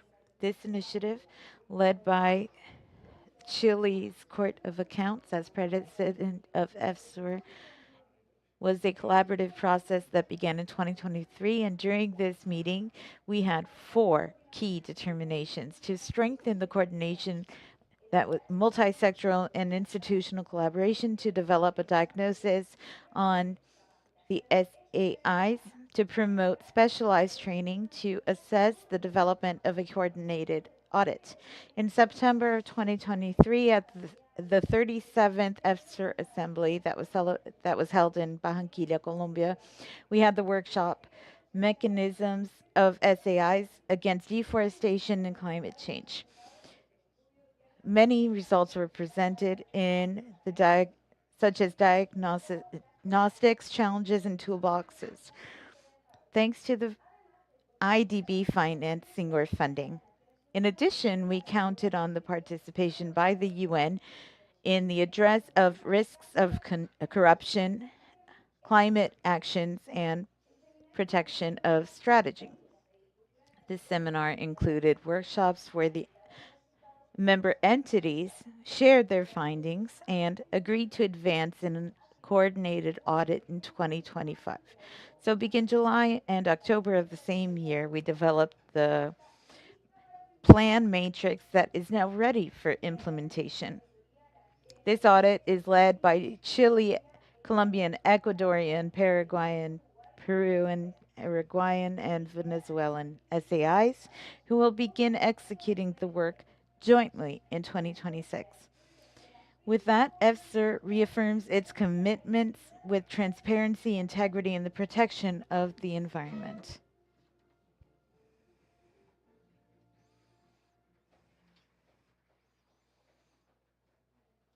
No lo van a olvidar porque como que dijimos lo. Basically, I just said what the video said, but I just wanted to make it extremely clear. And I'm going to leave Claudio Gonzalez with the opportunity to speak. So please, Claudio, lead the way. Thank you very much. First of all, I'd like to say that after the panel that we just had, you sort of feel, I don't know, we had the Comptroller General of Chile and of Cuba, and for me, it's an honor to be here. We talk a little bit about environmental governance and coordinated audits. I'd like to bring to your attention that there's not much innovation here. I'm not going to be able to, say I have, but I can say that sometimes what is the most obvious might be the hardest to see. So, in terms of governance and coordinated audits,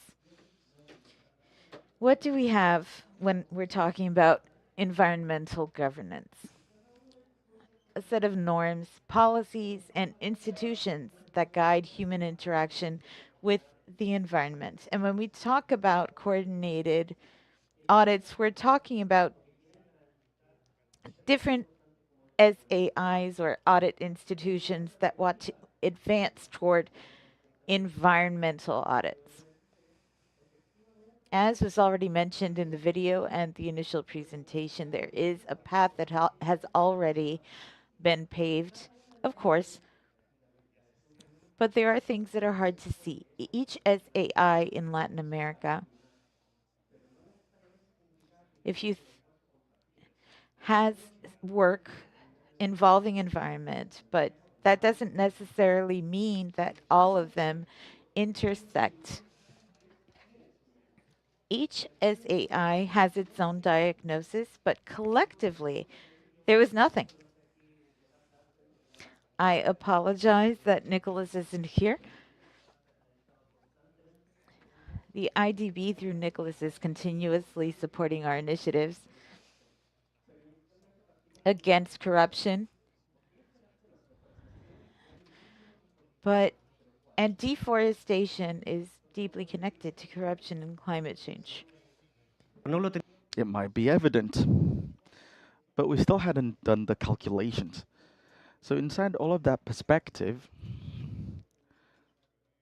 we have to bear in mind that we're talking about different activities related to climate change, deforestation, and corruption in Barranquilla. So we really have to continue with this subject. We have to continue advancing. And then the goal was to have this coordinated audit. We know that working collectively is way better than working individually. That's what Dorothy Paris said. I don't want to bore you with this theme again, but it's important to think that there is an important thread that needs to be followed. We have to articulate all of our efforts. We have to have them all collectively working. IDB has financed a consultancy to diagnose how the SAIs are doing in Latin America when it comes to deforestation. It was very important to have this conversation with the IDB, because we know that there is a connection between climate change, corruption, and we have to come up with this coordination. We hired a doctorate in law, Pilar Moraga. She worked with FSUR, and she came up with this planning matrix, a PM. We came up with these 3 pillars, the goals of the consultancy, in which contexts it's being done. It sounds simple, but it was not so. It needed to be developed. It needed to be designed. And the goal needed to be very clear in mind, having a project inside that methodology, having a comparative analysis, working with training and pilot programs. We needed to have a strategic view and also to publicize our results. So we really think that this PM, this planning matrix, was finished between, we can say that it was finished between June and early October. All the SAIs that participated really put in a lot of work in order to get to that good result. This PM was very useful. It was very helpful. And then this technical work with Pilar Moraga had a very nice scope. And the objective was to make sure that all of the engagements, all of the commitments, the international commitments, be respected according to the Agreement of Paris. We want to audit the actions of different governments to implement the commitments, their engagements or commitments against deforestation. We had a survey or a questionnaire prepared for each SAI individually, and it was very enriching because we got to know each one's view. After that, we started with group work, where we analyzed the existing systems. And then after that, we came up with this PM, which was gradually being adjusted in order to contribute towards a common goal.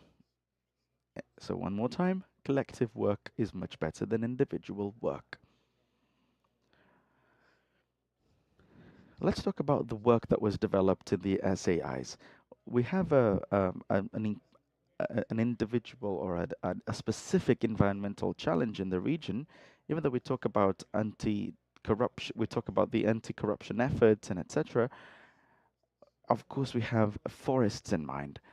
We know that forests are disappearing due to climate change, but also due to human actions.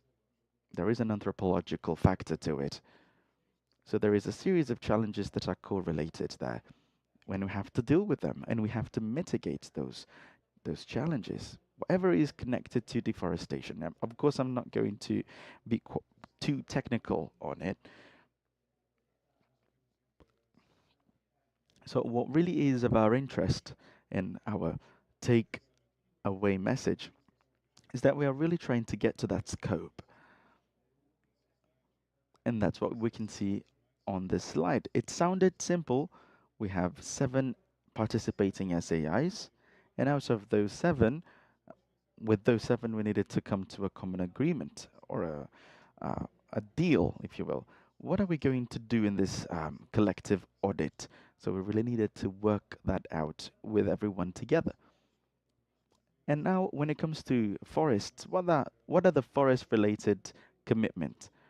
We have shared objectives or shared goals. And one of them is to stop deforestation and degradation. We have to foster processes of restoration of native vegetation. We have to come up with institutional legal frameworks for forest management, which is point number 3. And whenever we think about that work, some SAIs in South America say, oh yeah, okay, we're going to work together. We're going to talk about all of those points, corruption and etc., corruption, deforestation. But the question is, how are we going to actually take it out of the paper and put it into practice? Well, that required a lot of work, but we can see that it didn't go without results because we followed those priorities. So we see here that we see some comparisons between countries. Most of them prefer to audit only some specific commitment from NDC, but the others really want to work with all in a holistic way. They want to audit all of the NDC commitments. So we tried to reconcile everything here, and this was all present in our PM, in our planning matrix. Still talking about deforestation. From what we could get information-wise from the surveys and the collective meetings is that deforestation is a common concern for the population itself. We're talking about critical threats to water sources, biodiversity, and also the regional economic stability. Lack of water at a certain point made some countries go without electric power. Some of them suffered even more. When it comes to life means, we know that lack of water has a direct impact on local communities and also indigenous communities.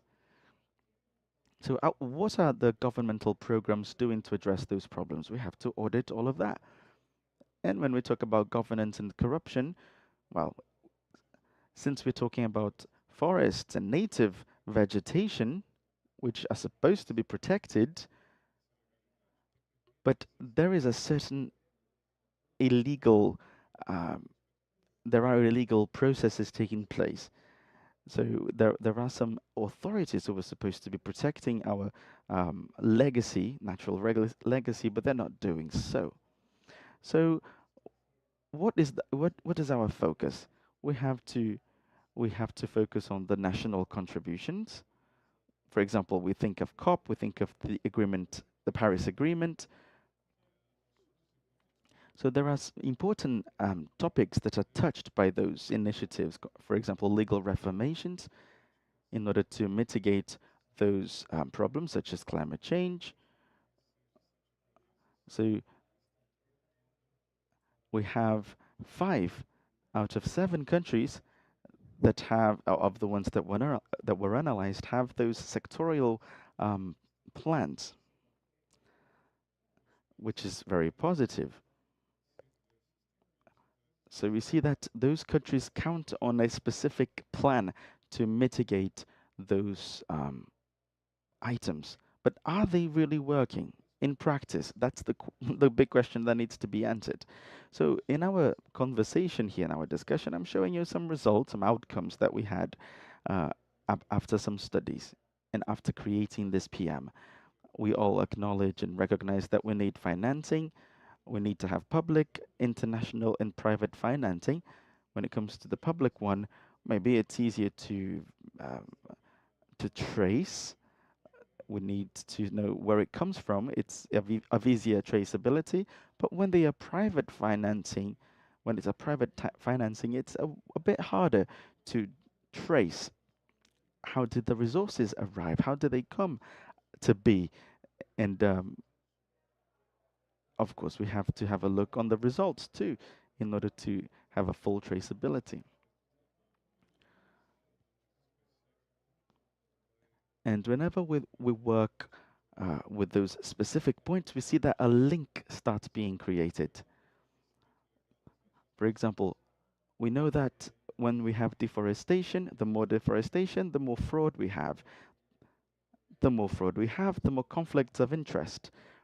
Then we're going to see that that is always a result of fraudulent licenses. We're going to have a conflict of interest between private initiatives and public initiatives, the government against private individuals or companies. So we know that it is a problem that is generated by us, by human beings. So we are accountable. We should be held accountable. Whereas we don't have a legal framework, we're going to be in the dark. So we really need to tackle that in order to fight corruption. And that can be quite of a problem sometimes. Sometimes that corruption seems to be in broad daylight, but not really. We have to go a bit deeper in order to find it, spot it, and treat it. We need some training for future coordinated audits. That was what really so our consultancy, as I mentioned before, really helped us with that. We have to come up with criteria. We know that the conditions in a country are very different from that of another. So sometimes what happens in Chile or in Argentina might not work in Peru. So we have to come up with different criteria. We also have to create courses and trainings. We have to strengthen technical teams with specialized formation. For example, all of us know very well the Paris Agreement. We know what those determined national contributions are, but we need to spread the word. We need more people to be well acquainted with those, our professionals, our personnel. And for that, we have point number 3, clear communication. If necessary, we have to repeat, we have to make things very clear in order to advance with that PM, with that planning matrix. That means basically telling a story, a tale that sounds simple, but it actually is full of little details and plot twists. So I will leave you with my final words. climate change is strongly affecting the countries in Latin America or South America, and we know that due to that, our lives and animal lives are also affected. Your cat, your kitty, your little dog is going to be affected. Don't tell me later on that I have no heart, that I'm a heartless man. I am not. So deforestation and corruption, the other point, are phenomena that can affect all of the countries in Latin America and the Caribbean. So we have to stop corruption. And we have to remember that it's sometimes underrated. So that's why we need prevention. Sometimes we don't know where it actually is. We have to work in anticipation and in advance. We would like to have it all executed and done throughout the year of 2026. That's why we are planning a workshop. And with this PM, we have an invitation to many participants. We have an invitation to participate in that. We invite the different SAIs, which are members of the OLACEFS, that feel that they may participate in this coordinated audit. Well, feel free. The door is open. So we can get together in this collective effort to make it possible to do this audit on deforestation and corruption and climate change. Feel free to reach out by means of this email, as you can see on screen. Thank you. Thank you so much for your attention. I'll see you soon.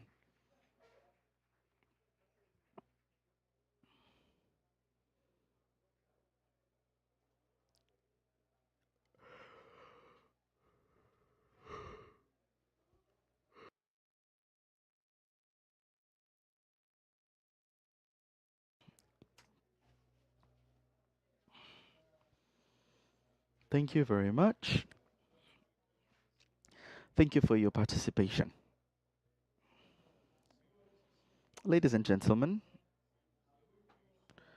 now we're going to start the last panel of the day. Gender in Supreme Audit Institutions, led by CGID,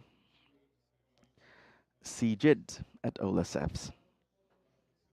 So we're going to have here with us, I would like to invite, to speak to us, I would like to invite the logistics department head in SAI Argentina, Mr. Sergio Alvarez. We would also like to invite the Controller General at CGID, Ms. Graciela Otegi. So we would like to hand you the word, Mr. Alvarez. Welcome, all of you. Thank you very much.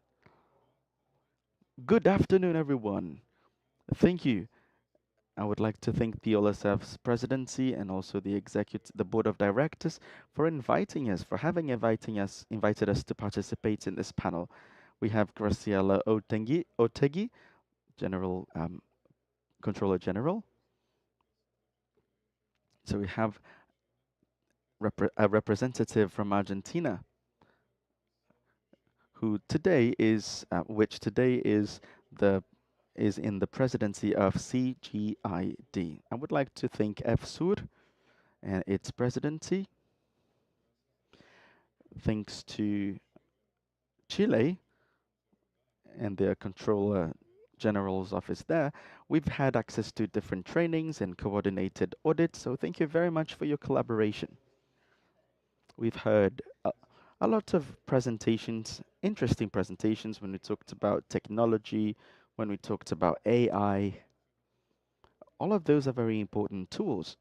And as said my colleague from Argentina, Dr. Sanarello, we were talking about AI replacing humans. And then she believed that it will not. And I believe likewise. I believe the same thing. And our committee actually is focused on human beings. We know that sometimes it is taken for granted. We know that Graciela is going to speak further about that. We know that sometimes we don't accord it its necessary value or worth. We know that we have to value human beings, especially today.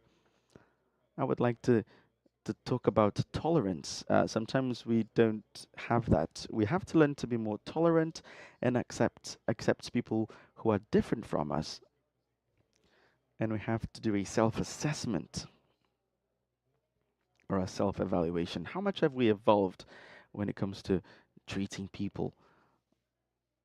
Are we evolving? That's the big question. And then we have to think that when we have to think about tolerance on an individual level and also in an institutional level. Every SAI has to think about that, what they've been doing to improve in that regard. And we know that since 2012, we can see it briefly on screen. It's a little late now, but we're going to go through that quite quickly. So for the last 13 years, since this first mark, or well, we started talking about gender in Santo Domingo. We needed transparency. Um, we needed transparency and gender equality in supreme auditing. We know that throughout time we've seen some progress until 2023, where we created the Consejo Directivo OLACEFS, which is a special committee.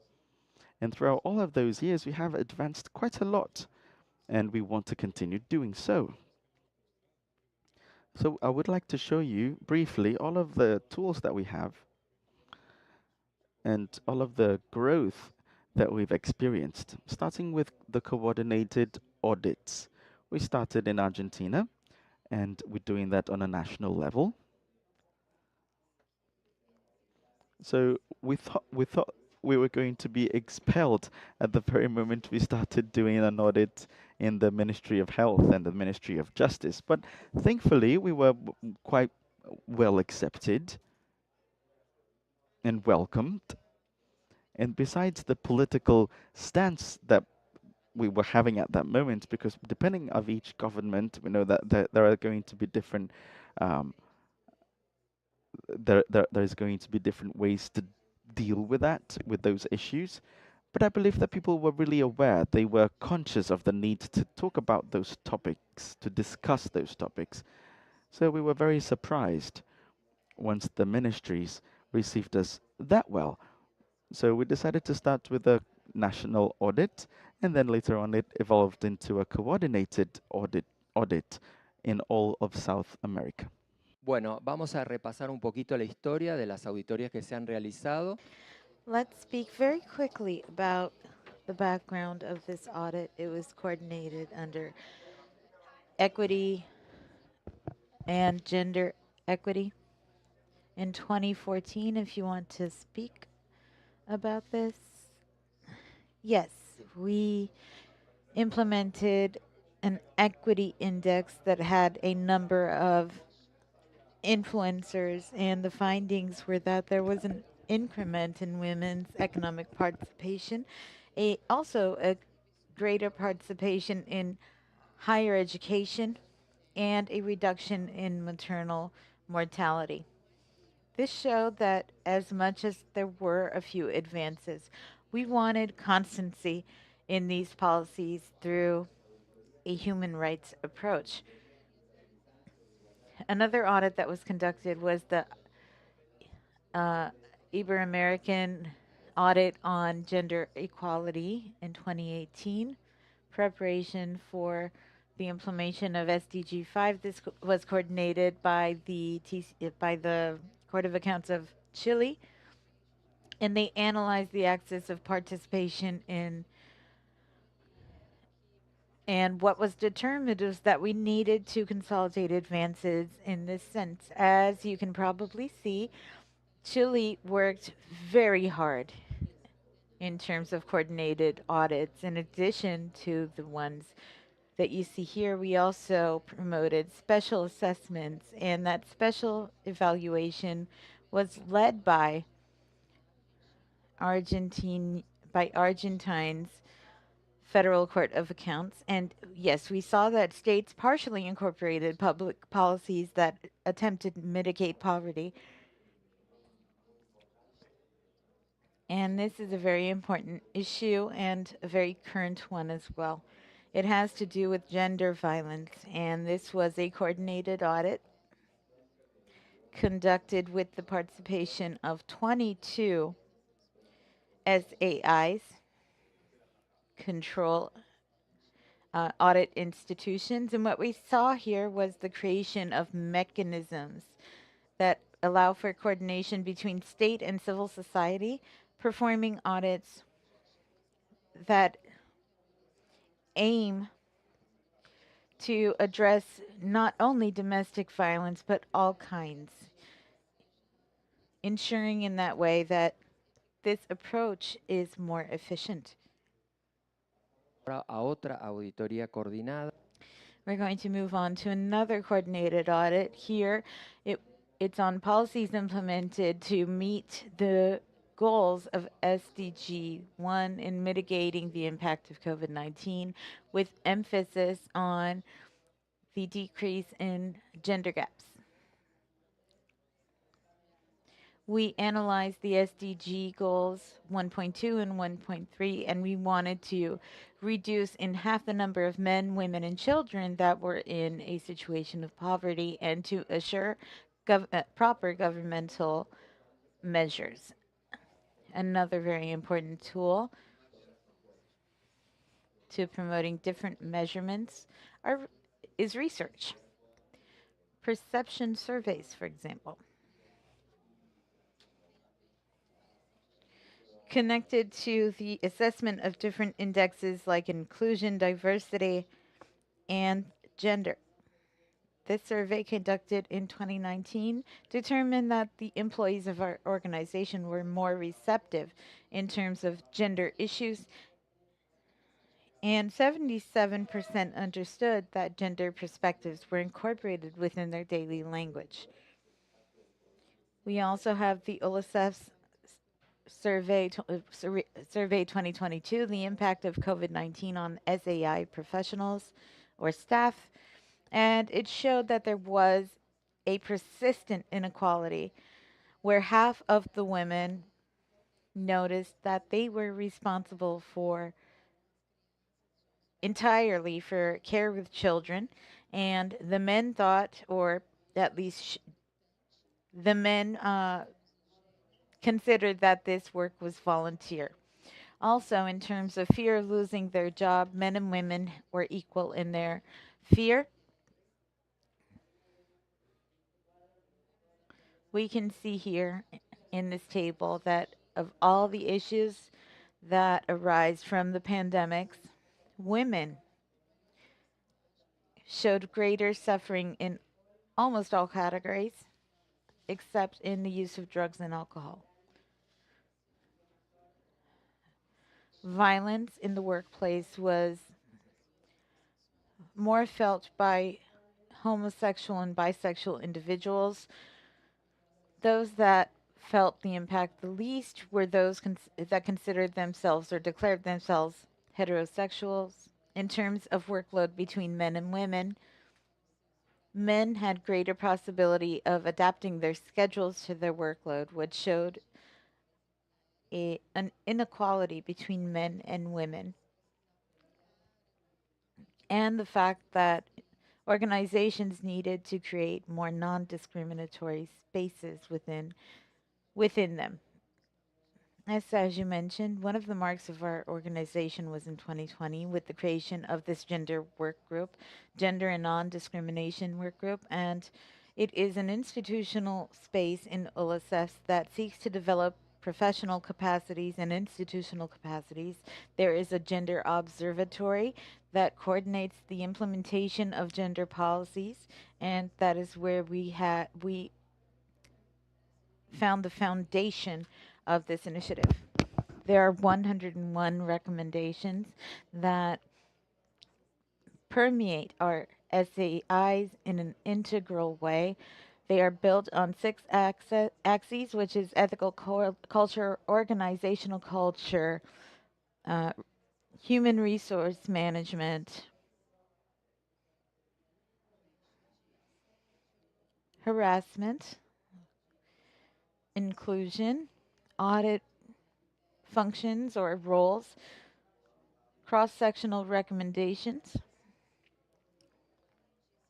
In addition to that, we have a institutional planning instrument that seeks to promote changes and adapt to the reality of each SAI.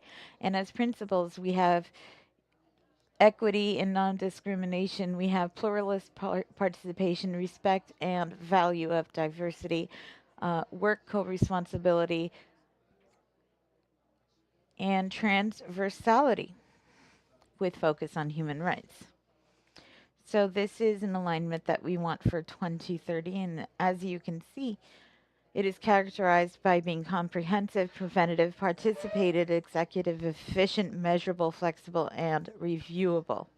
And we intend to close the gaps that exist in this field política que les comentaba. and to promote actions that can be conducted, to have measurements for each of these institutions that can be revised periodically. Based on institutional diagnosis of 15 SAIs who implemented these policies, well, we have this report that analyzed the implementation of the gender policy recommendations. It was presented last year, and among the main objectives, one would be to assess the implementation of the recommendations from the non-discrimination and gender policy and understand what access was more or less adapted and where efforts should be dedicated to continue the incorporation of this perspective in our institutions. Among the main findings, we know that after more than 3 years of the implementation, over 73% of countries applied more than 50% of recommendations. 60% of recommendations were implemented by 6, 4 less than 30. Here we can see the information, how many axes, how many recommendations in each axis, how many countries implemented the most. So for example, in transversal auditing functions, it was the same number as ethical culture, same number of implementations, and they used these two axes, used an inclusive discourse. And we also tried to include the principle of equality and institutional values. The axis of inclusion was the one with the less favorable performance. And we can see the two recommendations that were less implemented, guaranteeing that people with gender or sexual diversity are able to maintain their characteristics with respect from others around them.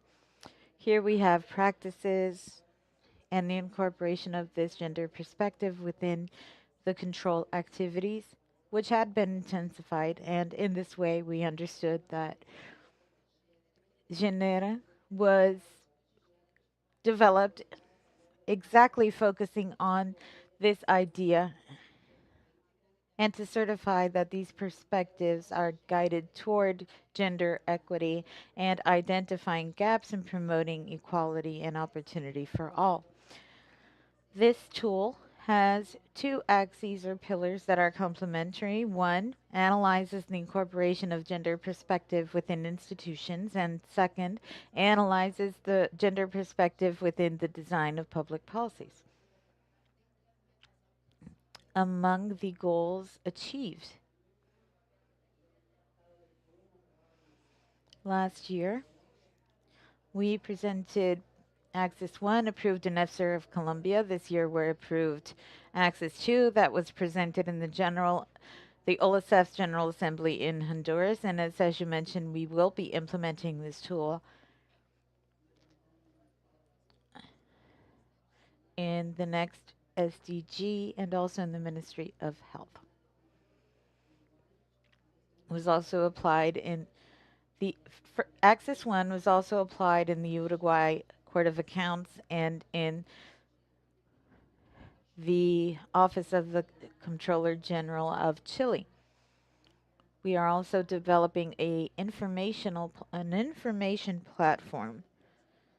And we understand that each of these axes have dimensions and from them indicators that can measure the evolution, and therefore we're developing a virtual platform to be able to upload all of this data and provide a report on the results, one that can be applied across all institutions. Throughout 2025, CGID worked in 3 main activities. We held best practices dialogues among its many members and committees. We also had an awareness training, and everything was coordinated with SDG 5. I would like to reiterate my profound gratitude for the Chilean committee that through CCC allowed all technicians to be able to take this course.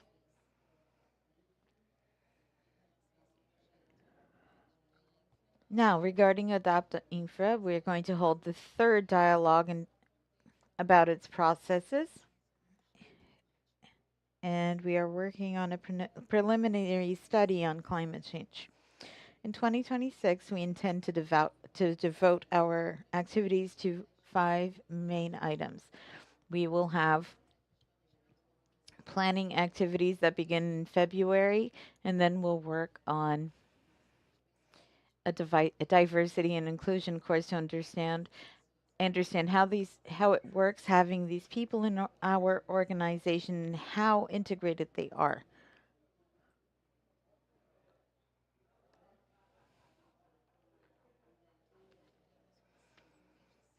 We will hold a 2nd edition of the perception survey on the gender issue within our institutions, and that is one of the recommendations from the gender policy. We're also working on an update. As I've already mentioned, the policy can be reviewed and adapted to each reality, so we are working on a new version to be able to guide institutions, and we will continue to develop Adapta Infra with a guide on climate change audits. To sum this up, over the last 13 years after Punta Cana, we held 5 coordinated audits with a perspective on gender through different studies that were regional. We saw the importance of the theme for our regional institutions, given that gender equity is not just a right, but the basis for sustainable development with inclusion and diversity. With that conviction, we will continue to foster actual actions so that the SAIs of the region can lead through example, considering the 2030 agenda and promoting equality and non-discrimination among all institutions that comprise OLACEFS. And with that, we come to the end of this panel. Agradecemos a la señora Graciela y el señor. We thank Mrs. Graciela and Mr. Sergio.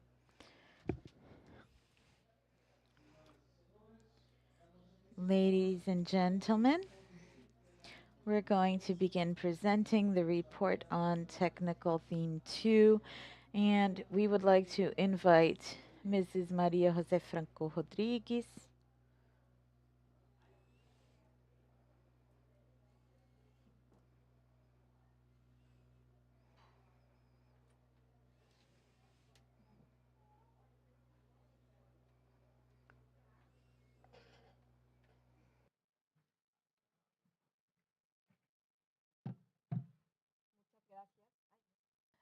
Listo, muchas gracias. Bueno, nada más es para dar las conclusiones de...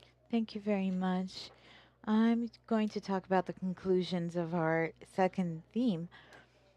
In our region, inequality has limited the development, the human development, and these are all things that we can fight against based on SAI controls.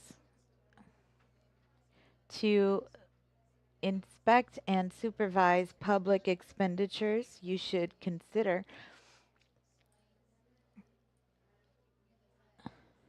how the entities can fulfill what they are established for. You have to think outside the box, establishing strategies that can bring institutional benefits, a strengthening of the institution, and services that are geared toward citizenship. In addition to identifying a way of communicating our results with more agility and clarity, an efficient internal control system requires more than simply compliance with standards and procedures. You need to have professional criteria, and that helps identify the level of control that needs to be applied. Preventative actions of SAIs can be identified as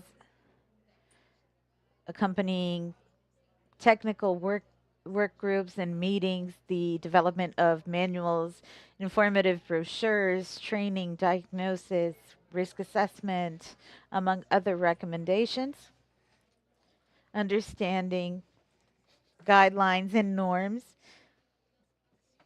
and other actions. It's also necessary to reassess the role of prevention since that avoids losses and damages, not only in public budget, but also the government regarding government reputation. In regards to detection, we have to be able to count on a public database since crossing this data, taking advantage of the technologies that we already have at this time, allow us to identify standards and irregularities that may bring to light irregularities and strengthen these audits. SAIs should be strengthened through the use of technology in order to face different challenges and to meet expectations established by the times and pertinent actors. And that will have a bearing on society as a whole. So it's very important for us to strengthen the different strategies through monitoring, follow-up, favoring our presence wherever possible. And we know that can be many beneficiaries of those public services, and that will make it possible for those institutions to really understand that there is control. Control exists, and all of the good products and services are well analyzed and audited. This will foster a change in behavior, which will motivate us, make it possible for us to follow the guidelines, and this will be translated into benefits for the population by means of those preventive, detective, and corrective actions. Well, we're going to have better governance, and those institutions are going to be more consolidated, and we will always be fighting corruption, always building trust. Thank you. Thank you very much. Thank you. Thank you, Maria Joase. All of the authorities here, we would like to conclude the technical session of the fourth General Assembly at OLACEFS. We would like to thank you very much for your participation today, where we had fruitful discussions which enrich our SAIs. After these important points that were discussed, I would like to tell you that we're going to have our closing ceremony. We would like to, and in fact, our concluding program, not a ceremony, we're going to transfer you or transport you to the next spot of our event. If you have questions, feel free to approach any of our staff members. Thank you.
Estimados, les informamos que la van saldrá en torno de media hora. Sí, en media hora, ¿vale? Entonces seguimos con... We would like to continue with our coffee break. So we're going to have a coffee break outside.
Estimados, por favor, les recordamos que el dress code de hoy es casual, ¿vale?